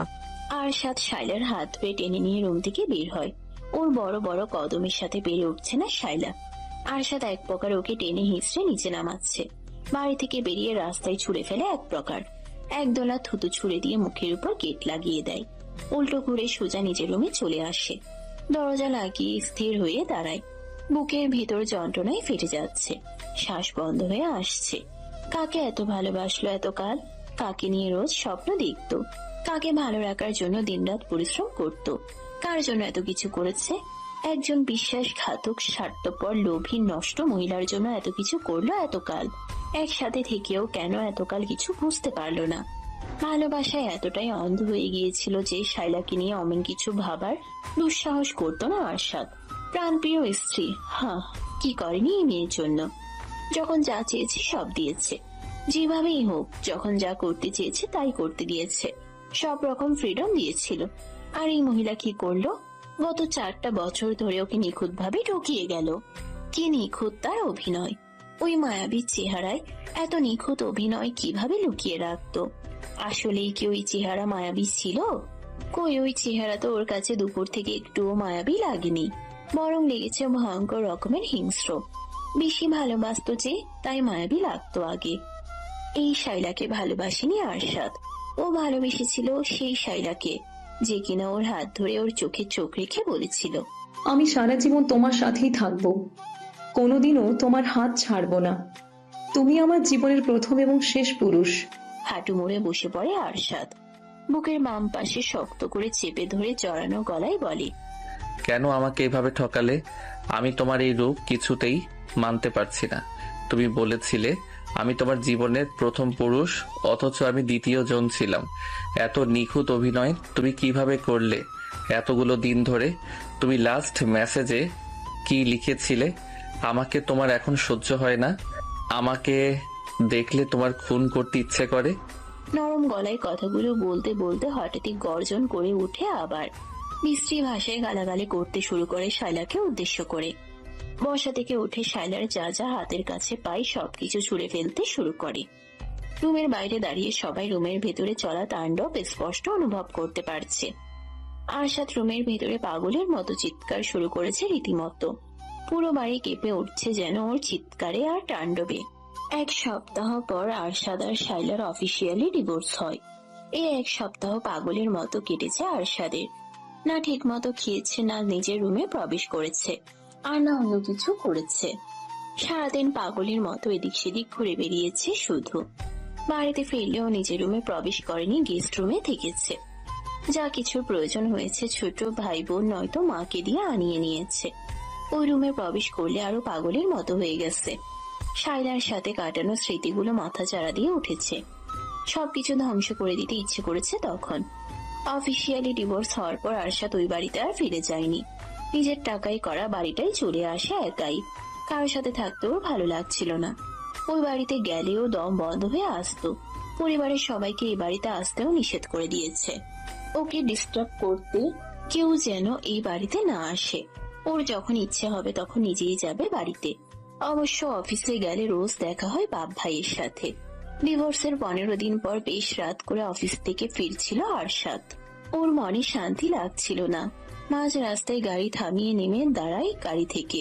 পূর্ণিমার চাঁদের আলোয় রাস্তা পুরোপুরি পরিষ্কার, রাস্তা পুরোপুরি ফাঁকা। আশেপাশে একটা কুকুরও নেই। ওর ইচ্ছে করছে মরে যেতে। এভাবে আর বেঁচে থাকতে ইচ্ছে করছে না। গাড়ি ফেলে রেখে এলোমেলো ভাবে গন্তব্যহীন হাঁটতে শুরু করে। পাগলের মতো অবস্থা। কোথায় যাচ্ছে নিজেও জানে না। কিছু দূর হেঁটে আরশাদের পা দুটো থেমে যায়। কানে ভেসে আসে নবজাতক শিশুর কান্না। আশেপাশে নজর বুলায়। এত রাতে এই ফাঁকা রাস্তায় বাচ্চা কাঁদছে কোথায়? কান্না অনুসরণ করে আগায়। এসে দাঁড়ায় ডাস্টবিনের পাশে। পকেট থেকে ফোন বের করে টর্চ অন করে। রক্ত মাখা কাপড়ে আচ্ছাদিত করা একটা বাচ্চা গলা ছেড়ে হেঁটে চলেছে। আরশাদ স্থির হয়ে দাঁড়িয়ে থাকে কিছু সময়। তারপর ঝুঁকে পড়ে বাচ্চাটার দিকে। হাত বাড়িয়ে গায়ের উপর থেকে কাপড় সরিয়ে দেয়। কয়েক ঘন্টা আগেই বোধহয় জন্ম হয়েছে। সোজা হয়ে দাঁড়িয়ে আশেপাশে নজর বুলায়। নিজের গায়ের শার্ট খুলে ফেলে। বাচ্চাটাকে তুলে শার্ট দিয়ে পেঁচিয়ে নেয়। রক্ত মাখে নোংরা কাপড় আর ধরে না। উল্টো ঘুরে আবার হাঁটা শুরু করে গাড়ির দিকে। শহর থেকে কিছুটা দূরে হওয়ায় রাস্তাঘাট একদম ফাঁকা। মানুষজনের একটা টু শব্দ অব্দি নেই। আশ্চর্যের ব্যাপার হচ্ছে আরশাদ বাচ্চাটাকে কোলে তুলে নেওয়ার পরেই কান্না বন্ধ হয়ে গেছে। এক হাতে ড্রাইভিং করে বাড়িতে পৌঁছায় আরশাদ। ওর বাড়িতে এক মধ্যবয়স্ক দম্পতি থাকে বাড়ির কাজকর্ম আর রান্না বান্না করার জন্য। মহিলা আরশাদের কোলে ছোট বাচ্চা, তাও আবার এমন অবস্থায় দেখে অবাক হয়ে তাকিয়ে থাকে। আরশাদ নিজেই বাচ্চাটাকে মহিলার কোলে তুলে দিয়ে বলে পরিষ্কার করে খাওয়াতে। বাচ্চাটাকে পরিষ্কার করার পর নরম কাপড়ে আচ্ছাদিত করে গরুর দুধ গরম করে খাওয়ায়। খাওয়ার পর ঘুমিয়ে যায়। ছোট দেহখানায় বেশ কয়েকটা আঘাতের চিহ্ন পাওয়া যায়। বেশ অযত্নে অবহেলায় রাস্তার পাশে ডাস্টবিনে ফেলে রেখে গিয়েছিল কোনো এক হৃদয়হীন মানুষ। আরশাদ ফ্রেশ হয়ে এসে চুপচাপ খাবার খায়। তারপর বাচ্চাটাকে কোলে নিয়ে সোফায় বসে থাকে। বাচ্চাটার নাম দেয় আব্রাহাম চৌধুরী। আরশাদ চৌধুরীর ছেলে আব্রাহাম চৌধুরী। একটা সন্তানের বড় লোভ ছিল আরশাদের। অনাকাঙ্ক্ষিত ভাবে ওর একটা সন্তান হয়ে গেছে। একবার যখন পেয়েছে এই বাচ্চাকে আর কাজ ছাড়া করবে না কোনোদিন। 2 দিন পার হওয়ার পর আরশাদ বুঝতে পারে ওর ছেলের একজন মা লাগবে। ওরও বউ দরকার। এইভাবে আর কতদিন? একজন প্রতারকের কারণে কেন নিজে সাফার করবে? তারপর খোঁজ চালায় একজন মায়ের। আরশাদ যেমন মেয়ে খুঁজছিল ঠিক তেমন মেয়ের খোঁজ পেয়ে যায় 2 দিনের মধ্যে। সময় নেয় না আরশাদ। পরের দিনে অনিকের বাবা মায়ের সকল ডিমান্ড পূরণ করে নোরাকে নিজেদের কাছে নিয়ে আসে একেবারে জন্য।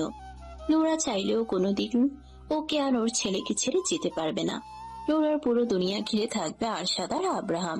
নোরাকে কোনো রকম স্বাধীনতা দেবে না আরশাদ। ও যা চাইবে বলবে তাই করতে বাধ্য নোরা। নোরাকে এই রুমের বাইরেও যেতে দেবে না কোনোদিন। নোরা আরশাদের প্রিয়জন নয়, শুধুমাত্র প্রয়োজন, আর সবসময় প্রয়োজন হয়েই থাকবে। প্রিয়জন বানিয়ে আর কষ্ট পাবে না আরশাদ। এখন আর ওর মন কোনো নারীকে ভালোবাসতে চায় না। আরশাদ নিজেও আর কাউকে ভালোবাসতে চায় না। বিয়ে করলেই কি ভালোবাসতে হবে না কি? সকালে নোরার ঘুম আগে ভেঙেছে। আব্রাহামকে অয়েল ম্যাসাজ করে দিয়ে খাইয়ে এখন রুম জুড়ে হাঁটছে। বাচ্চাটা এতক্ষণ কান্না করলেও এখন চুপ করে আছে। এতটুকু ছেলেও বসে থাকা আর হাঁটার পার্থক্য বুঝতে পারে। নোরার ঘুম পাচ্ছে এখন। রাতে বেশ কয়েকবার ঘুম থেকে উঠতে হয়। আব্রাহাম জেগে থাকে, ছোট একটা বাচ্চা। খাবে আর ঘুমাবে তা না, ঘন্টার পর ঘন্টা জেগে থাকে এক্ষুনি। আরশাদ শোয়া থেকে উঠে ঝিম ধরে বসে রইল। চোখ তুলে নোরার দিকে তাকায়। রুমের জানালা দরজা এখনো বন্ধ। ডিম লাইটের ঘোলাটে আলোয় আলোকিত হয়ে আছে রুম। আরশাদ বিছানা ছেড়ে নেমে দাঁড়ায়। জানালার পর্দা সরিয়ে বাথরুমে প্রবেশ করে। আজকে অফিস নেই, কোনো জায়গায় যাওয়ার তাড়াও নেই। তোকে কয়েকটা কাজ আছে। বাথরুম থেকে বেরিয়ে হাত মুখ মুছতে মুছতে গম্ভীর স্বরে বলে, আব্রাহামকে ওয়েল মেসেজ দিয়েছো? হ্যাঁ। তুমি ফ্রেশ হয়েছো? আব্রাহাম তো ঘুমাচ্ছে না, ঘুমালেই ফ্রেশ হতে যাব। ওকে আমার কাছে দাও। টাওয়াল বিছানায় ছুড়ে দিয়ে আব্রাহামকে নিজের কোলে তুলে নেয়। ছেলেটা ছোট ছোট চোখ জোড়া মিলে তাকিয়ে আছে। ডান হাতটা মুখের উপর দিয়ে খাওয়ার চেষ্টা করছে। বেশ কয়েকদিন পেরিয়ে গেছে। আরশাদের মধ্যে কোনো পরিবর্তন আসেনি। নোরা ওকে দেখলেই ভয়ে সিটিয়ে যায়। আরশাদের গম্ভীর চোখ মুখ দেখলেই মনে ভয় ঢুকে যায়। গম্ভীর গলার স্বর শুনলে গলা শুকিয়ে যায়। এখন দুপুরের সময়। দুপুরের খাবার খেয়ে আব্রাহামকে ঘুম পাড়িয়ে নোরা নিজেও ঘুমিয়ে পড়েছে। আব্রাহামের সাথে রোজ রাত জাগতে হয় ওর। আবার সন্ধ্যার পরও দ্রুত ঘুমোতে পারে না আরশাদের জন্য। রুমের দরজা ঠেলে ভেতরে প্রবেশ করে আরশাদ। চোখ দুটো লাল হয়ে আছে। বিছানার দিকে একবার তাকিয়ে গায়ের শার্ট খুলে বিছানায় শুয়ে পড়ে নোরার পাশে। আরশাদ শুতেই নোরার ঘুম ভেঙে যায়। ভয় পেয়ে তড়িঘড়ি করে পেছনে তাকায়। আরশাদকে দেখে একটু শান্ত হয়। ভয় পেয়ে গিয়েছিল, ভেবেছিল কে না কে এসেছে। আরশাদ তো বিকেলে ফিরবে জানিয়েছিল। এই মেয়ে। নোরা আরশাদের দিকে ফিরে বলে, বলুন। আমার মাথা ব্যথা করছে, মাথা ব্যথা কমানোর ব্যবস্থা করো দ্রুত। ওষুধ নেই? না। মাথা ব্যথার বাম? কিচ্ছু নেই। কিভাবে ব্যথা কমাবে কমাও, সহ্য হচ্ছে না কিন্তু এখন। নোরা শোয়া থেকে উঠে বসে। এলোমেলো চুলগুলো হাত খোপা করে বিছানা থেকে নেমে দাঁড়ায়।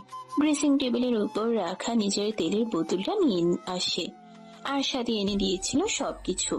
বাথরুম থেকে পানি এনে আগে পানি দিয়ে দেয় চুলে, তারপর তেল দিয়ে ম্যাসাজ করতে শুরু করে। আরাম লাগে আরশাদের। সকাল থেকে প্রচন্ড মাথা ব্যথা করছিল। শেষে সহ্য করতে না পেরে অফিস থেকে বাড়িতে ফিরে এসেছে। অসুস্থ হলে হসপিটালে যেতে হবে সেটাই যেন ভুলে গেছে। ফট করে চোখ মেলে তাকায় আরশাদ। এভাবে তাকাতে দেখে ভয় পেয়ে চমকে ওঠে নোরা। আরশাদ ছেলের দিকে একটু সরে এসে বলে, এখানে উঠে বসো। নোরা বিছানায় উঠে বসে। আরশাদ নোরার বুকে মাথা রেখে চোখ বন্ধ করে নেয়। এখন মেসেজ করতে থাকো। নোরা কাঁপা কাঁপা হাতে চুলে ম্যাসাজ করতে শুরু করে। হৃদয় স্পন্দন বেড়ে গেছে। বুকের ভেতরে জোরে জোরে শব্দ হচ্ছে। আরশাদ নিশ্চয়ই শব্দ শুনতে পাচ্ছে। আরশাদ নোরার কোমর জড়িয়ে ধরে রেখে বলে, আমি যদি মরে যাই তাহলে আমার ছেলেকে দেখে রাখবে, ওকে একা ছাড়বে না তুমি। হাতে শক্তি নেই নাকি? চুল জোরে জোরে টানো। কিছুক্ষণ পর নোরা ভয় ভয়ে জিজ্ঞেস করে, এমন কথা বলছেন কেন? কি হয়েছে আপনার? জানি না কি হয়েছে, চুপচাপ মেসেজ করতে থাকো। এসি টেম্পারেচার কমিয়ে দাও আরো। নোরা আর কোনো প্রশ্ন করে না। এসি রিমোট হাতে নিয়ে টেম্পারেচার কমিয়ে দেয়। আরশাদ নিস্তেজ হয়ে যায় নোরার বুকে। অনেক আরাম লাগছে এখন, ঘুমও পাচ্ছে। নোরা ঘাড় ঘুরিয়ে আব্রাহামের দিকে তাকায়। বাচ্চাটা গভীর ঘুমে বিভোর হয়ে রয়েছে এখন। রাতে জেগে থাকবে। বাচ্চাটার প্রতি ভীষণ মায়া জন্মে গেছে নোরার। ওর এখন মনে হয় বাচ্চাটাও নিজেরই। ও নিজেই জন্ম দিয়েছে আব্রাহামকে। ওর মেয়েটা যদি বেঁচে থাকতো তাহলে এখন আব্রাহামের চেয়ে বয়সে বড় হতো। যা হোক, শূন্যস্থান অপূর্ণ থাকে না। নোরা স্বামী সন্তানকে হারিয়ে দুজনকেই পেয়েছে। আবার আশাদ স্ত্রীকে হারিয়েছে, তার বিনিময়ে স্ত্রী সন্তান দুজনকে পেয়েছে। আব্রাহাম বাবা মাকে হারিয়েছিল, এখন দুজনকেই পেয়েছে।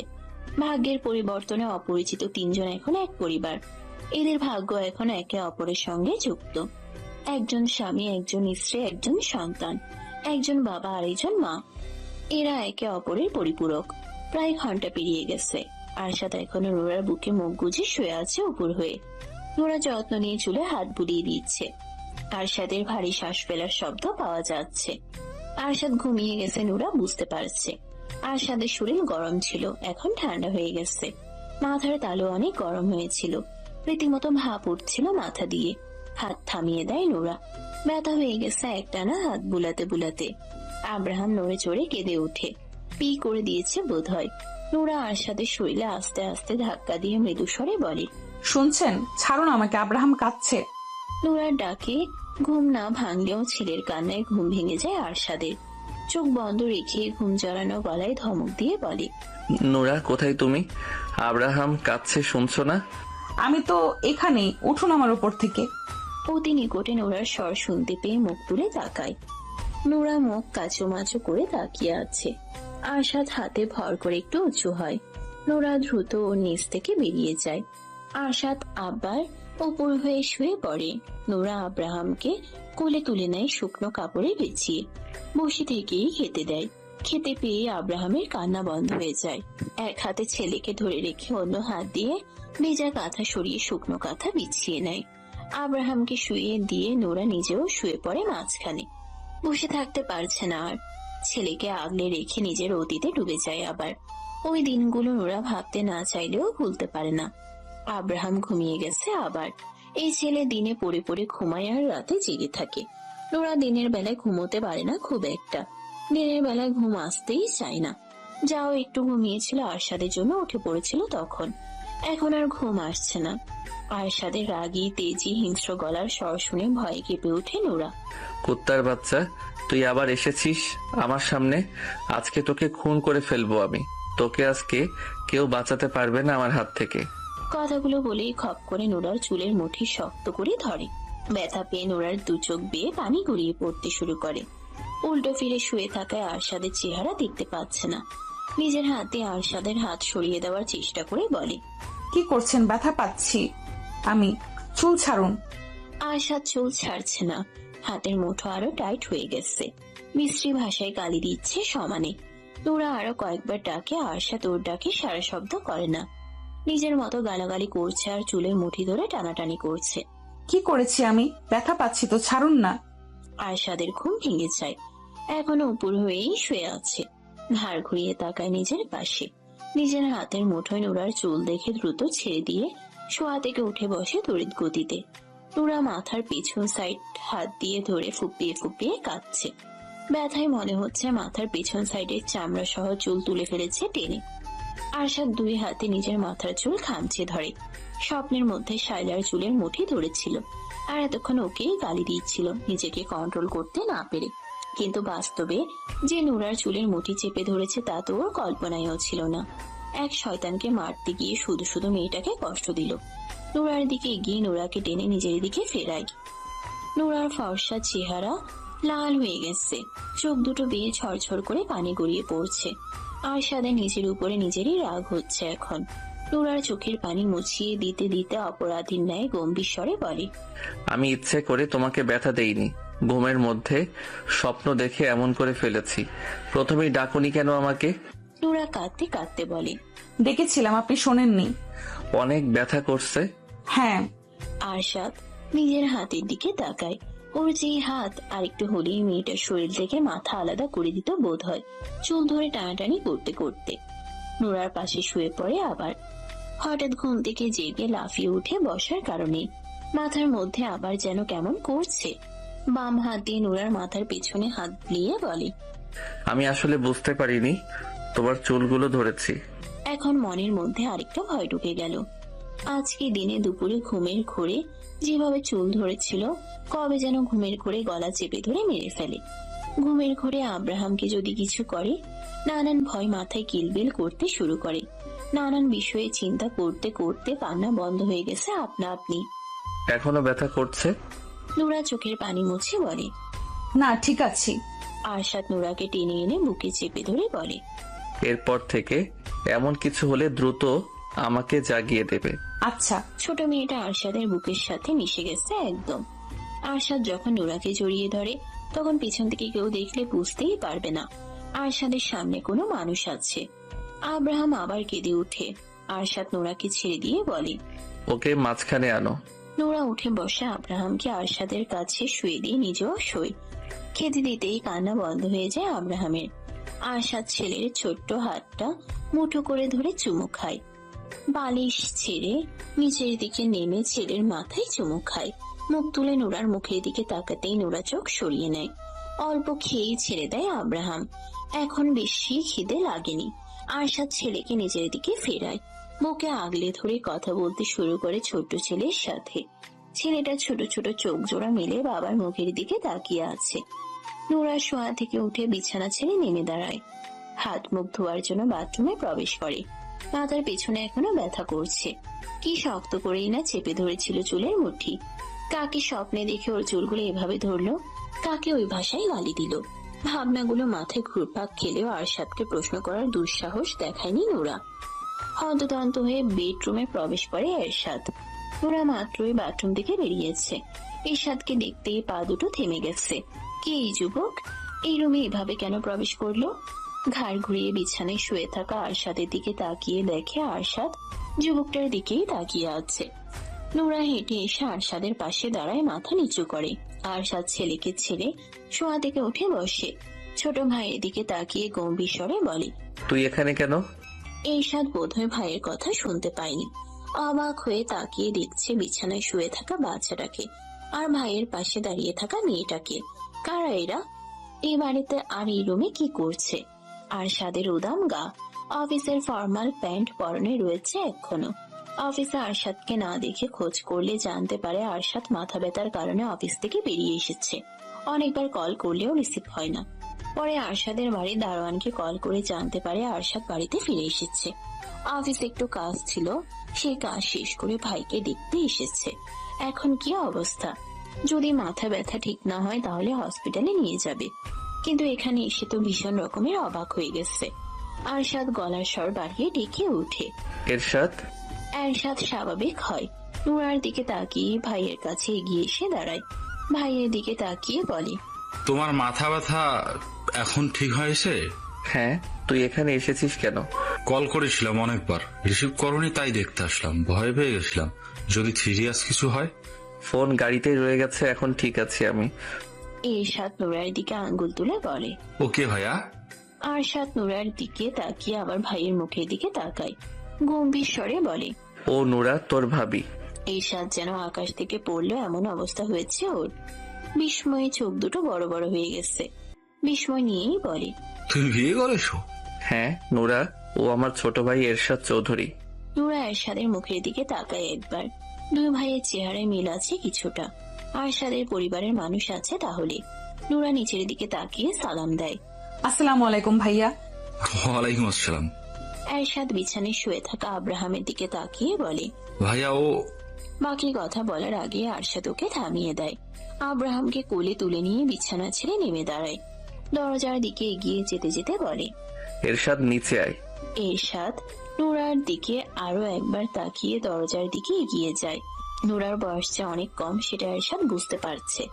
ওর ভাই বিয়ে করেছে, বিশ্বাসই হচ্ছে না ওর। তা আবার এত ছোট একটা মেয়েকে বিয়ে করেছে। বাচ্চাটা কার? এত ছোট একটা মেয়ের বাচ্চা হয়েছে। এই মেয়ে তো একটা বাচ্চা। এই বাচ্চা আর এই মেয়েকে কোথায় পেয়েছে ওর ভাই? আর বিয়ে করলো কবে? ওদের কাউকে তো একটাবার বললোও না। ড্রয়িং রুমে এসে সোফায় বসে আরশাদ, ওর পাশে বসে এরশাদ। কবে বিয়ে করেছো ভাইয়া? 1 সপ্তাহ হয়েছে।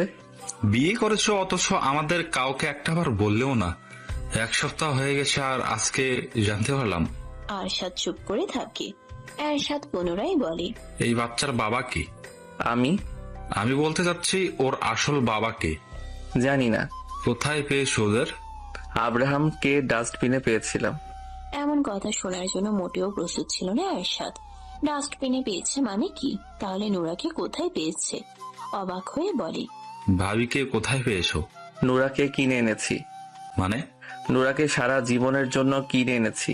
এই পৃথিবীর বুকে যতদিন বেঁচে আছে ততদিন আমার সাথে থাকবে। কত টাকা দিয়ে কিনে এনেছো? 1 মিলিয়ন। কোথা থেকে এনেছো? এত কিছু জেনে কি করবি? তার মানে এই বাচ্চা মানে আব্রাহাম তোমার বা ভাবির কারো নিজের সন্তান না? আরশাদ রাগী চোখে ভাইয়ের দিকে তাকিয়ে ছেলের মুখের দিকে তাকায়। ছেলের তুলতুলে গালে আঙ্গুল ছুঁয়ে চাপা রাগী স্বরে বলে, কে বলেছে তোকে আব্রাহাম আমার আর নোরার আপন সন্তান? এই কথাগুলো মস্তিষ্কের ভেতর গেঁথে নে। দ্বিতীয়বার যেন এমন কথা না শুনি আমি। রেগে যাচ্ছ কেন? আমি এভাবে কিছু বলতে চাইনি। তাহলে কিভাবে বলতে চেয়েছিস? বাদ দাও এসব কথা। বাড়িতে যাবে না? ভাবিকে আর আব্রাহামকে নিয়ে বাড়িতে ফিরে চলো। কোথাও যাব না। কেন? আমার ইচ্ছে তুই যা এখান থেকে, বাড়িতে যা। এরশাদ তাকিয়ে থাকে ভাইয়ের দিকে। আব্রাহাম ড্যাব ড্যাব করে তাকিয়ে আছে বাবার মুখের দিকে। এরশাদ সোফা ছেড়ে ভাইয়ের পাশে এসে বসে। ওকে আমার কোলে দাও একটু। আরশাদ চোখ তুলে তাকাতেই মুখ কাচুমাচু করে বলে, একটু কোলে নিতে ইচ্ছে করছে। আরশাদ ভাইয়ের কোলে তুলে দেয়। এরশাদ কোলে নিয়ে তাকিয়ে থাকে বাচ্চাটার মুখের দিকে। ভীষণ মায়াবী চোখ জোড়া, হাত মুখে পুরে ওর মুখের দিকে তাকিয়ে আছে। ঘন্টা খানিক পর আরশাদ চলে যায় বাড়ি থেকে। আরশাদ ছেলেকে কোলে নিয়ে রুমে ফিরে আসে। নোরা বিছানায় বসে জানালা দিয়ে বাইরের দিকে তাকিয়ে আছে। গভীর ভাবে হয়তো কিছু ভাবছে, তাই আরশাদের আগমন টের পাচ্ছে না। আরশাদ কিছু সময় তাকিয়ে থাকে নোরার দিকে। এই মেয়ে। গম্ভীর স্বর শুনে চমকে উঠে নোরা। দ্রুত বিছানা থেকে নেমে এসে দাঁড়ায় আরশাদের সামনে। কি ভাবছিলে এত মনোযোগ দিয়ে? কিছু না, মিথ্যে বলছো কেন? সত্যি কিছু ভাবছিলাম না, এমনি বাইরের দিকে তাকিয়েছিলাম। আব্রাহামকে নাও, কাপড় ভিজিয়ে ফেলেছে, চেঞ্জ করে দাও। নোরা আব্রাহামকে নিজের কোলে তুলে নেয়। আরশাদ টাওয়াল হাতে বাথরুমে প্রবেশ করে। তেল দিয়ে চুল ছিটছিটে করে দিয়েছে। আব্রাহামকে নিয়ে বিছানায় বসে আবার ভেজা কাপড় চেঞ্জ করিয়ে শুকনো কাপড় দিয়ে ঢেকে নেয়। সন্ধ্যা পেরিয়ে গেছে। কিছুক্ষণ আগেই মাগরিবের নামাজ শেষ হয়েছে। আরশাদ ছেলের উপর ঝুঁকে পড়ে কথা বলছে। বিছানার অন্য পাশে নোরা বসে আছে চুপচাপ। বিয়ের এতদিনে আজকে প্রথম আরশাদকে এত কথা বলতে দেখছে। ও তো ভেবেছিল আরশাদ বেশি কথা বলে না, সবসময় গম্ভীর আর চুপচাপ হয়ে থাকে, শুধু প্রয়োজনে কথা বলে। আরশাদ মুখ তুলে ওর দিকে তাকাতেই নোরা দৃষ্টি সরিয়ে নেয়। দরজায় নক হয়। নোরা আর আরশাদ দুজনেই দরজার দিকে তাকায়। আরশাদ গম্ভীর স্বরে বলে, কে? পরপর কয়েকজনের প্রবেশ ঘটে রুমের ভিতর। সকলের দিক থেকে চোখ সরিয়ে আরশাদের দিকে তাকায় নোরা। আরশাদ নিজেও ওর দিকে তাকিয়ে আবার নিজের পরিবারের দিকে তাকায়। আরশাদের বাবা মা, ভাই বোন, কাকা কাকি আর কাকাতো ভাই এসেছে। আরশাদ স্থির হয়ে বসে থাকে আগের মতোই। নোরা জড়সড় হয়ে যায়। এরা কারা? আরশাদের বাড়ির লোক নাকি? আরশাদের ভাইও তো আছে। আরশাদের বাবা এগিয়ে এসে দাঁড়ান আরশাদের সামনে। গম্ভীর স্বরে বলেন, এই বাচ্চা কার? আমাদের। তোমার আর কার? আমার আর আমার ওয়াইফের। তোমার ওয়াইফ কে? আরশাদ নোরার দিকে তাকায়। ওই যে বসে আছে মিসেস আরশাদ চৌধুরী। কে এই মেয়ে? আমার ওয়াইফ, আমার বাচ্চার মা। সেটা তো বুঝতে পারছি, কিন্তু কে ওই মেয়ে? বংশ পরিচয় কি?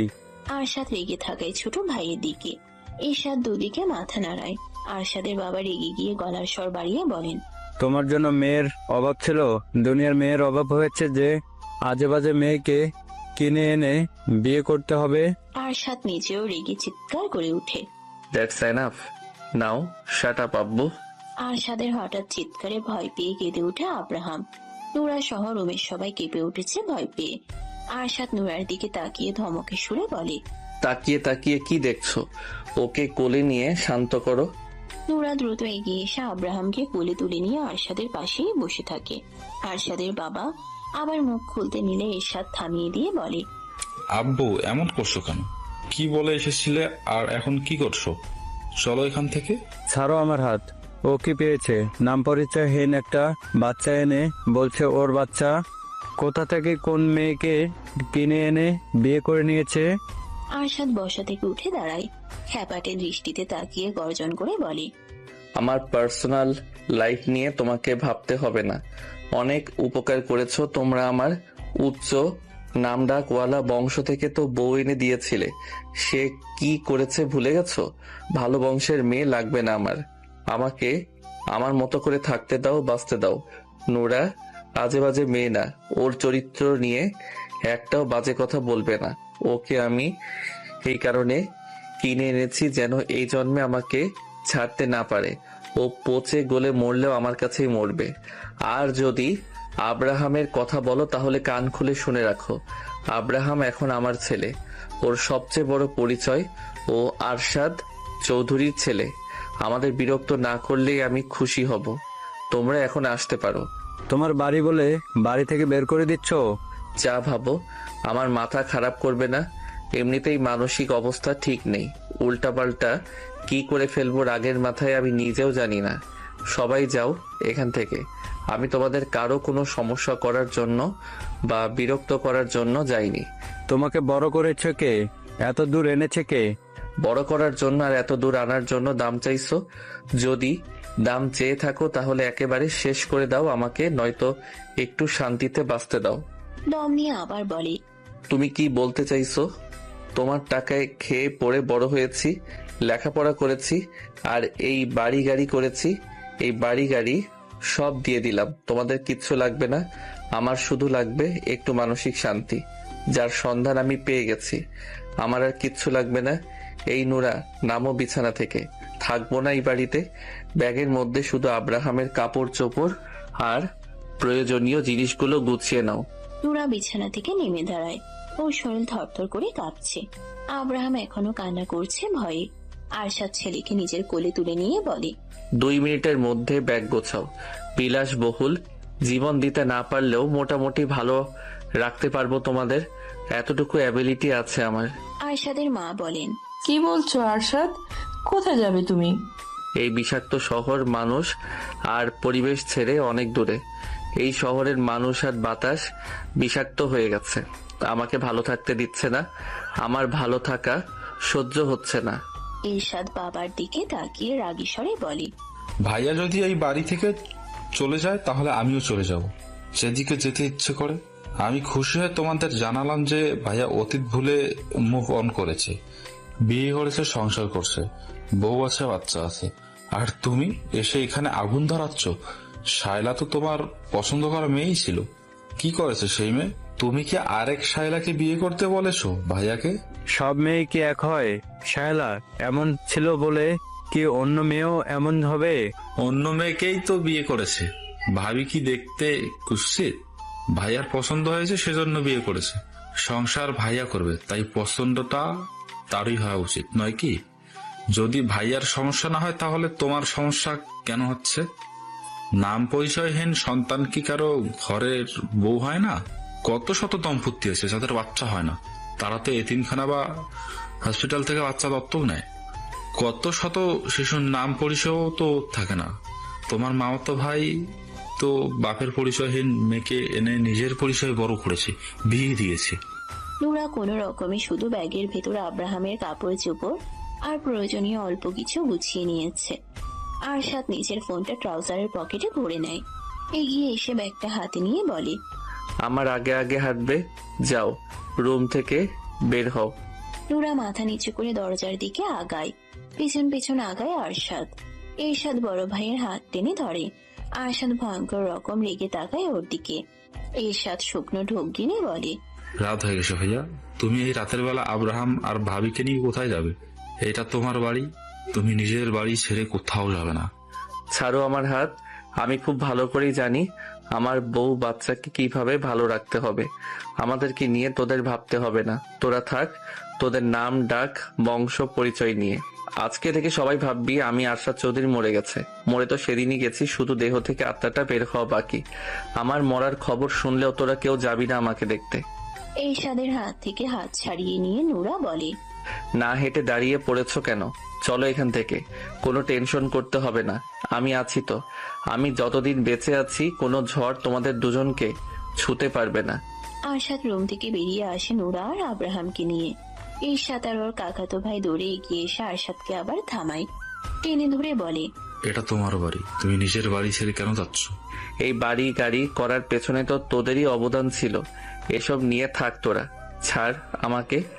আরশাদের মা এগিয়ে এসে ছেলের সামনে দাঁড়িয়ে ছেলের হাত মুঠো করে ধরে বলেন, তোমার আব্বুর পক্ষ থেকে আমি মাফ চাইছি আরশাদ, উনি ভুল করে ফেলেছে, মাফ করে দাও। তোমার বাড়ি ছেড়ে তুমি কেন যাবে? যাওয়ার হলে আমরা যাব, তোমার জন্য আমরা যেমন করেছি তেমন তুমিও আমাদের জন্য অনেক করেছো। তোমার আব্বু যা খুশিই বলুক, ওনার মাথা খারাপ হয়ে গেছে। তুমি নিজের বাড়ি ছেড়ে যেও না আব্বা। ছাড়ো তোমরা আমাকে। যেখানে আমার বউ বাচ্চাকে অপমান করা হয়, ছোট করা হয়, তাদের নাম বংশ পরিচয় নিয়ে কথা ওঠে, সেখানে থাকবো না আমি। পেছন থেকে আরশাদের বাবা বলেন, টাকা দিয়ে কিনে আনলেই সেই মেয়ে সারা জীবন তোমার কাছে থাকবে নাকি? আরেকজন বাকি কথা শেষ করার আগে আরশাদ সামনের দিকে দৃষ্টি রেখে গর্জন করে বলে, জাস্ট শাট আপ। আর একটাও বাজে কথা বলবে না। নুরার দুনিয়া জুড়ে থাকবো শুধু আমি আর আমাদের ছেলে। ওকে আমি না কারো সামনে যেতে দেব, না ওর হাতে মোবাইল ফোন দেব, আর না কোনোদিন কোনো ছেলে ওর সামনে আসতে পারবে। প্রয়োজনে ওকে আমি একটা রুমে সারা জীবন পাখির মতো বন্দি করে রাখবো। তারপরেও ওর মনের মধ্যে শুধু আমি থাকবো। একটু চুপ করে ভাইয়ের দিকে তাকিয়ে রাগী স্বরে বলে, হাত ছাড় আমার। তুই আসবি না আমার সামনে, সর এখান থেকে।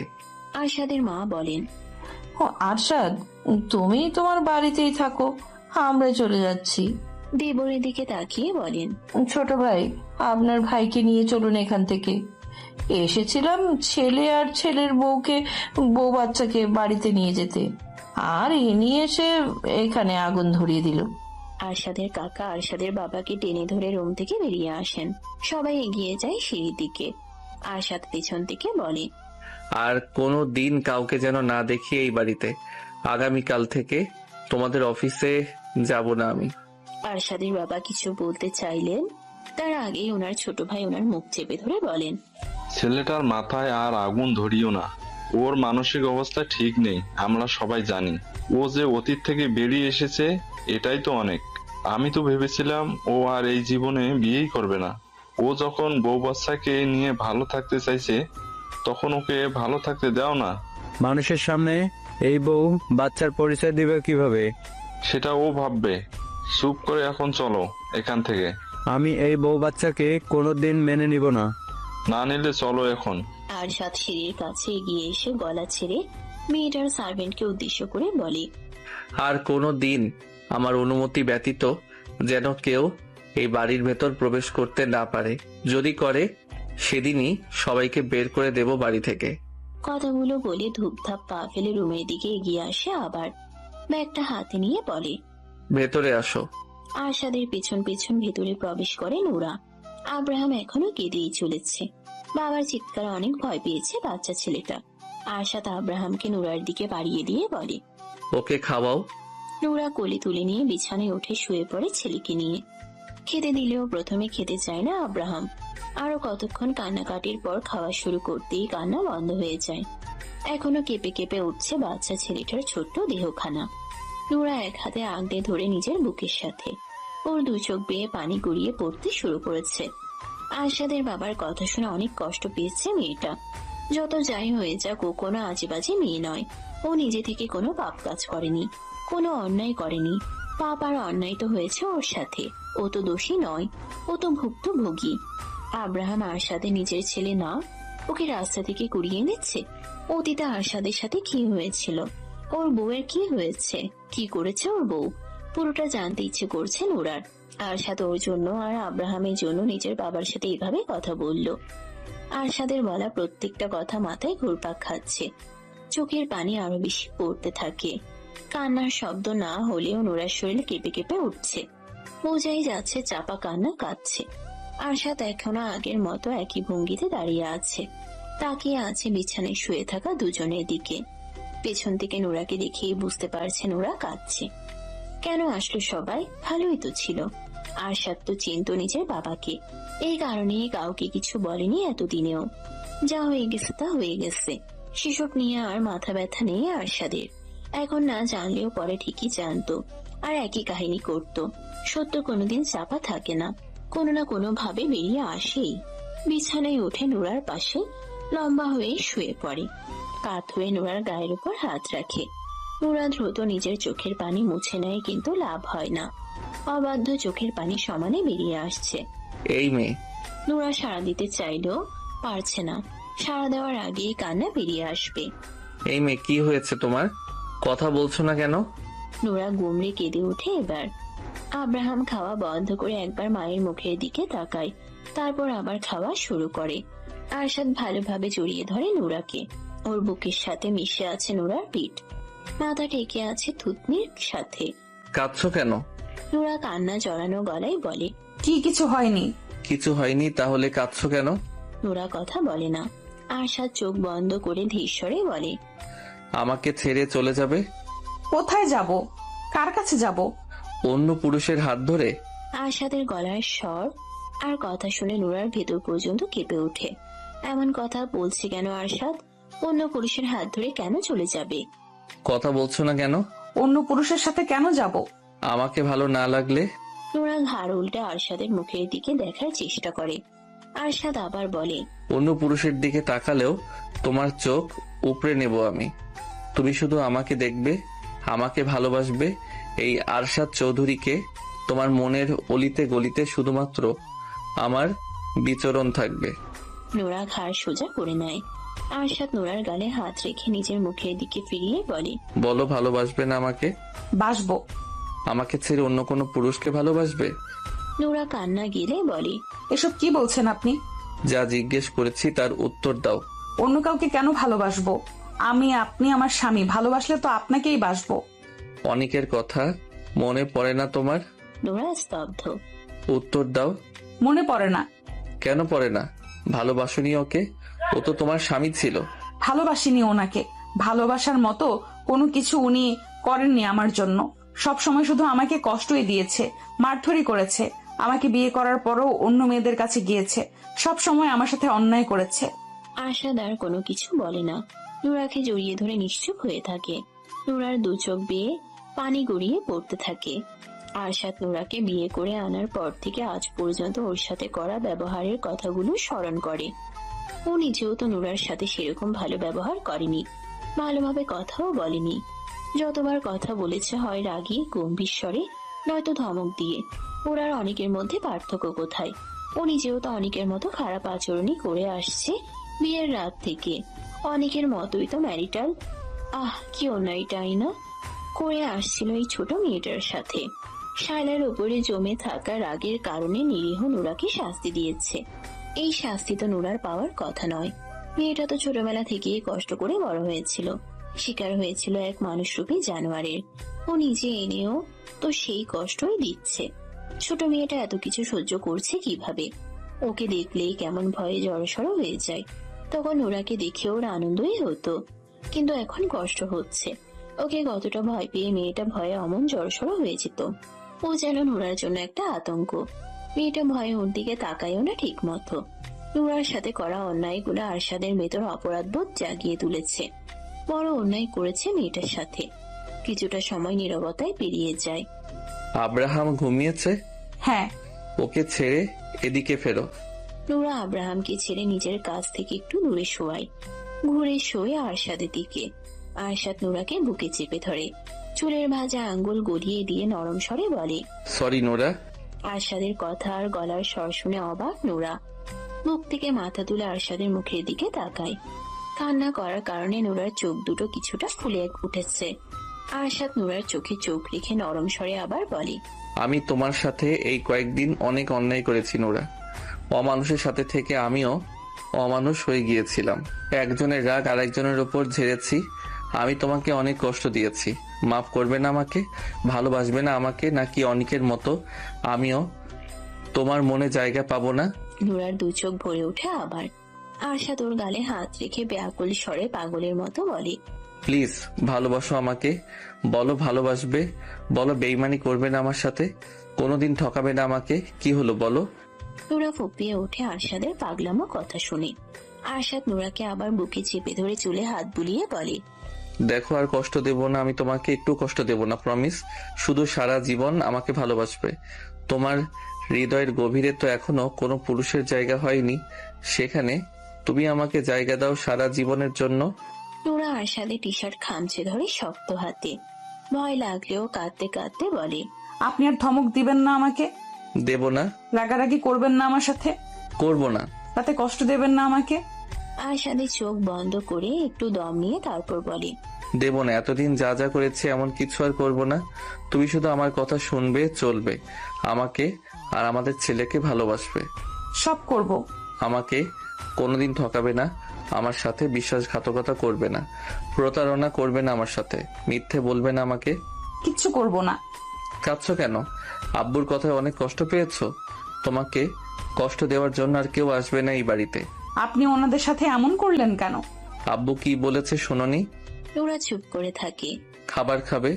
ওঠো। আরশাদ নোরাকে ছেড়ে দেয়।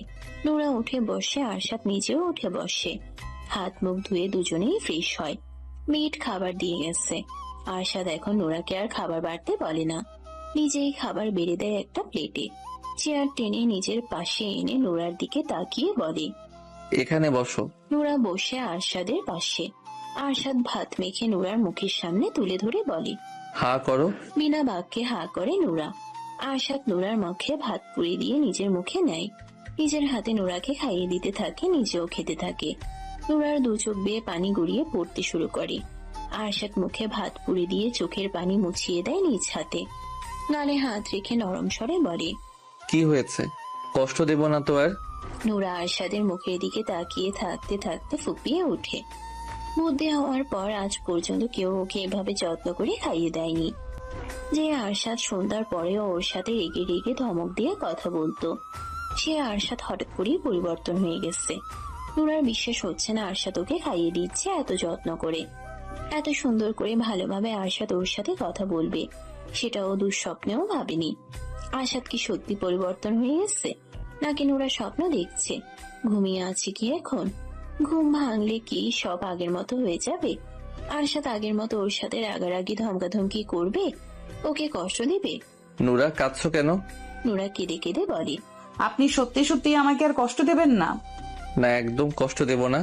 আর তোমাকে এখন কান্না বন্ধ করে হা করো। নোরার চোখের পানি মুছে কান্না বন্ধ করার চেষ্টা করে। বড় বড় করে শ্বাস নেয়। আরশাদ ভাতের লোকমা তুলে ধরতেই হা করে, আবার চোখ দুটো পানিতে ভরে ওঠে। টুপ করে গাল বেয়ে গড়িয়ে পড়ে মুহূর্তেই। আরশাদ তাকিয়ে থাকে নোরার মুখের দিকে। খাওয়া দাওয়া শেষ হলে দরজা লাগিয়ে দেয় আরশাদ। নোরা বিছানায় উঠে শুয়ে পড়ে। আরশাদ মেন লাইট অফ করে ডিম লাইট অন করে শুয়ে পড়ে নোরার পাশে। যত্ন সহকারে নোরাকে আগলে নেয় নিজের প্রশস্ত বুকে।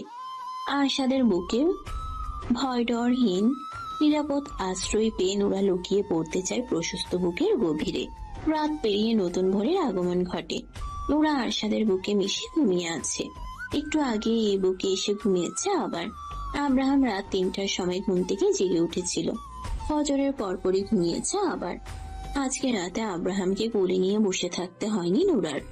আরশাদ নিজেই ছেলেকে কোলে নিয়ে বসেছিল।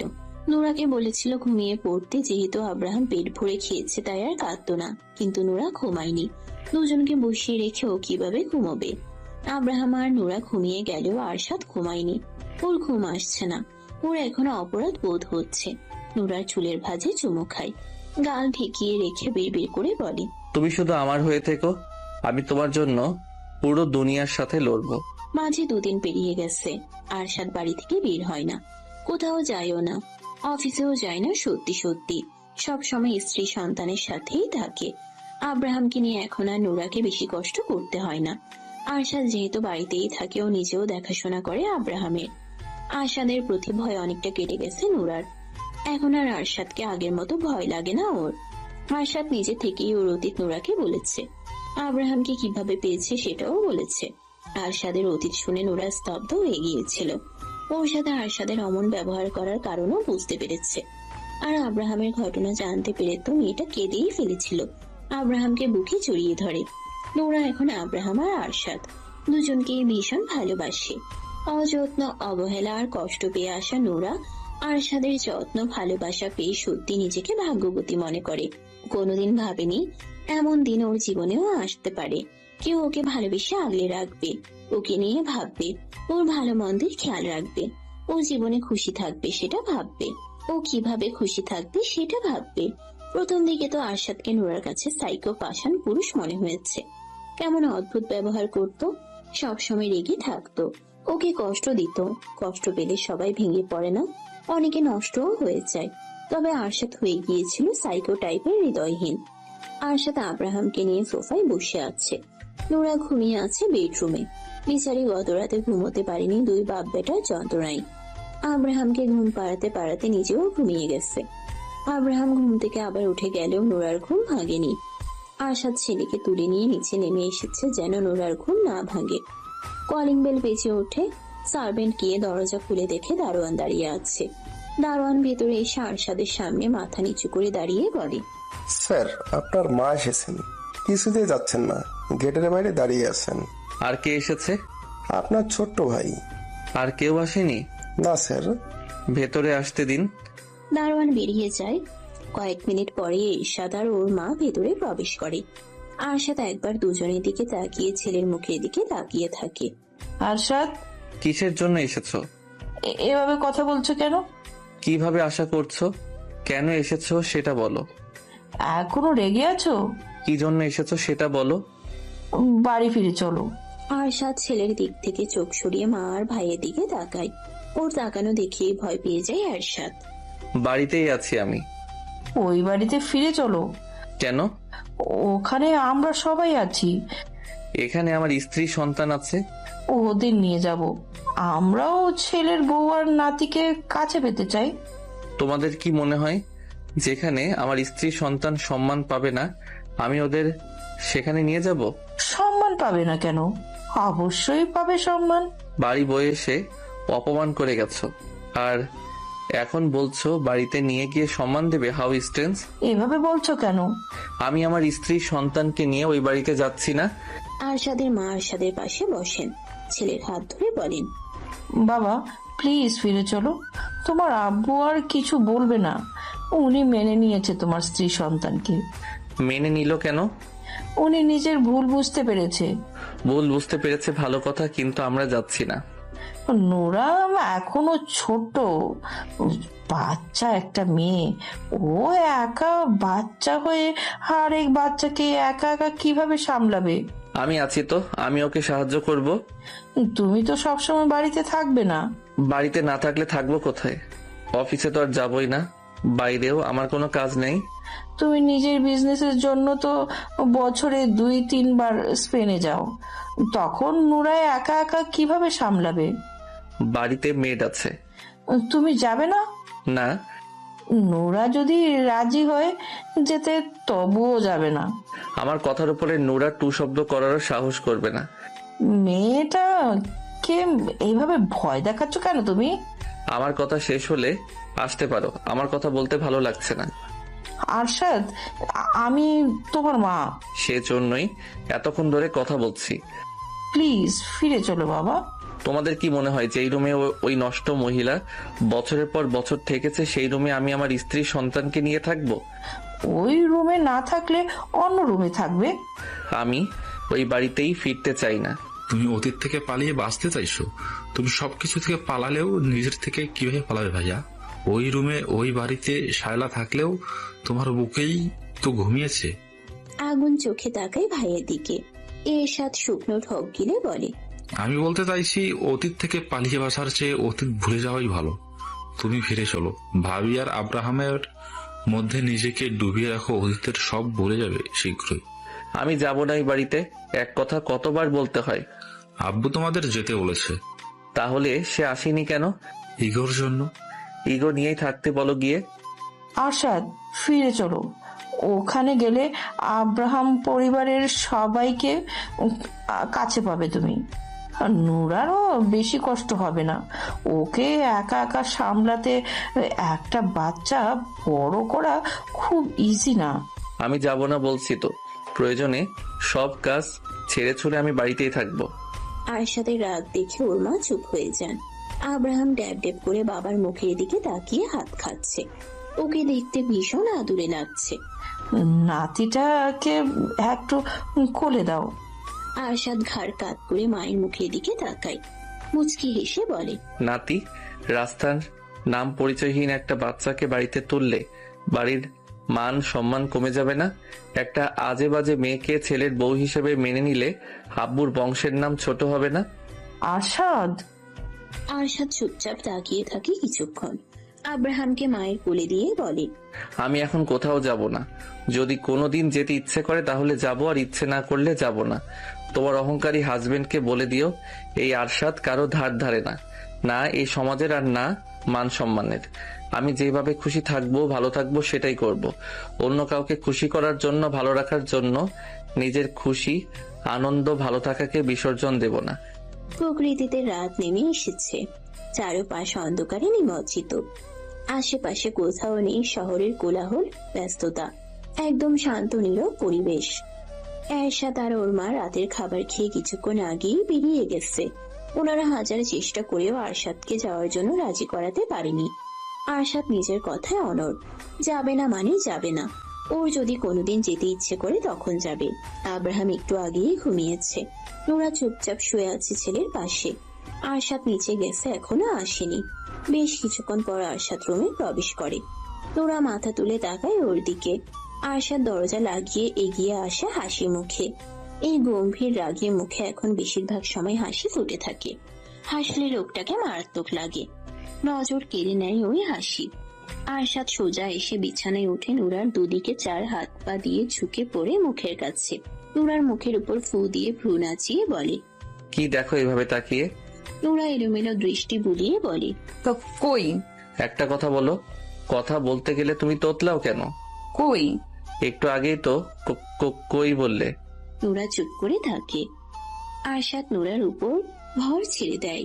ঘাড়ে মুখ গুজে মৃদু স্বরে বলে, তুমি সারা জীবন আমার দিকে তাকিয়ে থাকো, আমি চুপচাপ সোজা হয়ে তোমার সামনে বসে থাকবো। শুধু আমি বাদে অন্য কারো দিকে না তাকালেই হলো।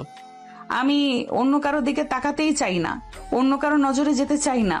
হাজার অন্ধকার রাত পেরিয়ে তোমার নামে ভোর হোক, আমি সেই প্রত্যেক ভোরে ঘুম থেকে জেগে তোমাকে দেখতে চাই। তোমার মিষ্টি হাসি দেখতে চাই, তোমার হাতের নরম ছোঁয়া পেতে চাই। অনন্তকাল তুমি আমার হয়েই থাকো। থাকবো। বলো ভালোবাসি। নুরা চুপ করে থাকে। বলছো না কেন? তখন তো বললাম। সারাদিন বলবে, আমাকে যখনই দেখবে তখনই বলবে। আমি সব সময় তোমার মুখ থেকে ভালোবাসি শুনতে চাই। এখন বলো। ভালোবাসি আপনাকে। আরেকবার বলো, শুনলে কলিজা ঠান্ডা হয়ে যায়। ভালোবাসি আপনাকে। আমিও ভালোবাসি তোমাকে। একটু চুপ করে আরশাদ আবার বলে, আমি আরো 3-4 বাচ্চার বাবা হতে চাই। বলো, আরেকটা সন্তান করে দেবে? আব্রাহাম তো এখনো ছোট। তো কি হয়েছে, আমার বাচ্চা ভীষণ ভালো লাগে। আমি ছোট ছোট 2জন বাচ্চাকে একসাথে কিভাবে দেখবো? আরেকজন হতে হতে আব্রাহাম তো হামাগুড়ি দেওয়া শিখে যাবে। আমাকে পাগল বানিয়ে ফেলবেন তো 3জন মিলে। তখন আমি ভালো হয়ে যাব, কাজ বাজ সব ফেলে তোমার সাথে ছেলে মেয়েকে বড় করব। নুরা বলে না কিছু। গত 2 দিন ধরে আরশাদকে দেখছে আর অবাক হচ্ছে।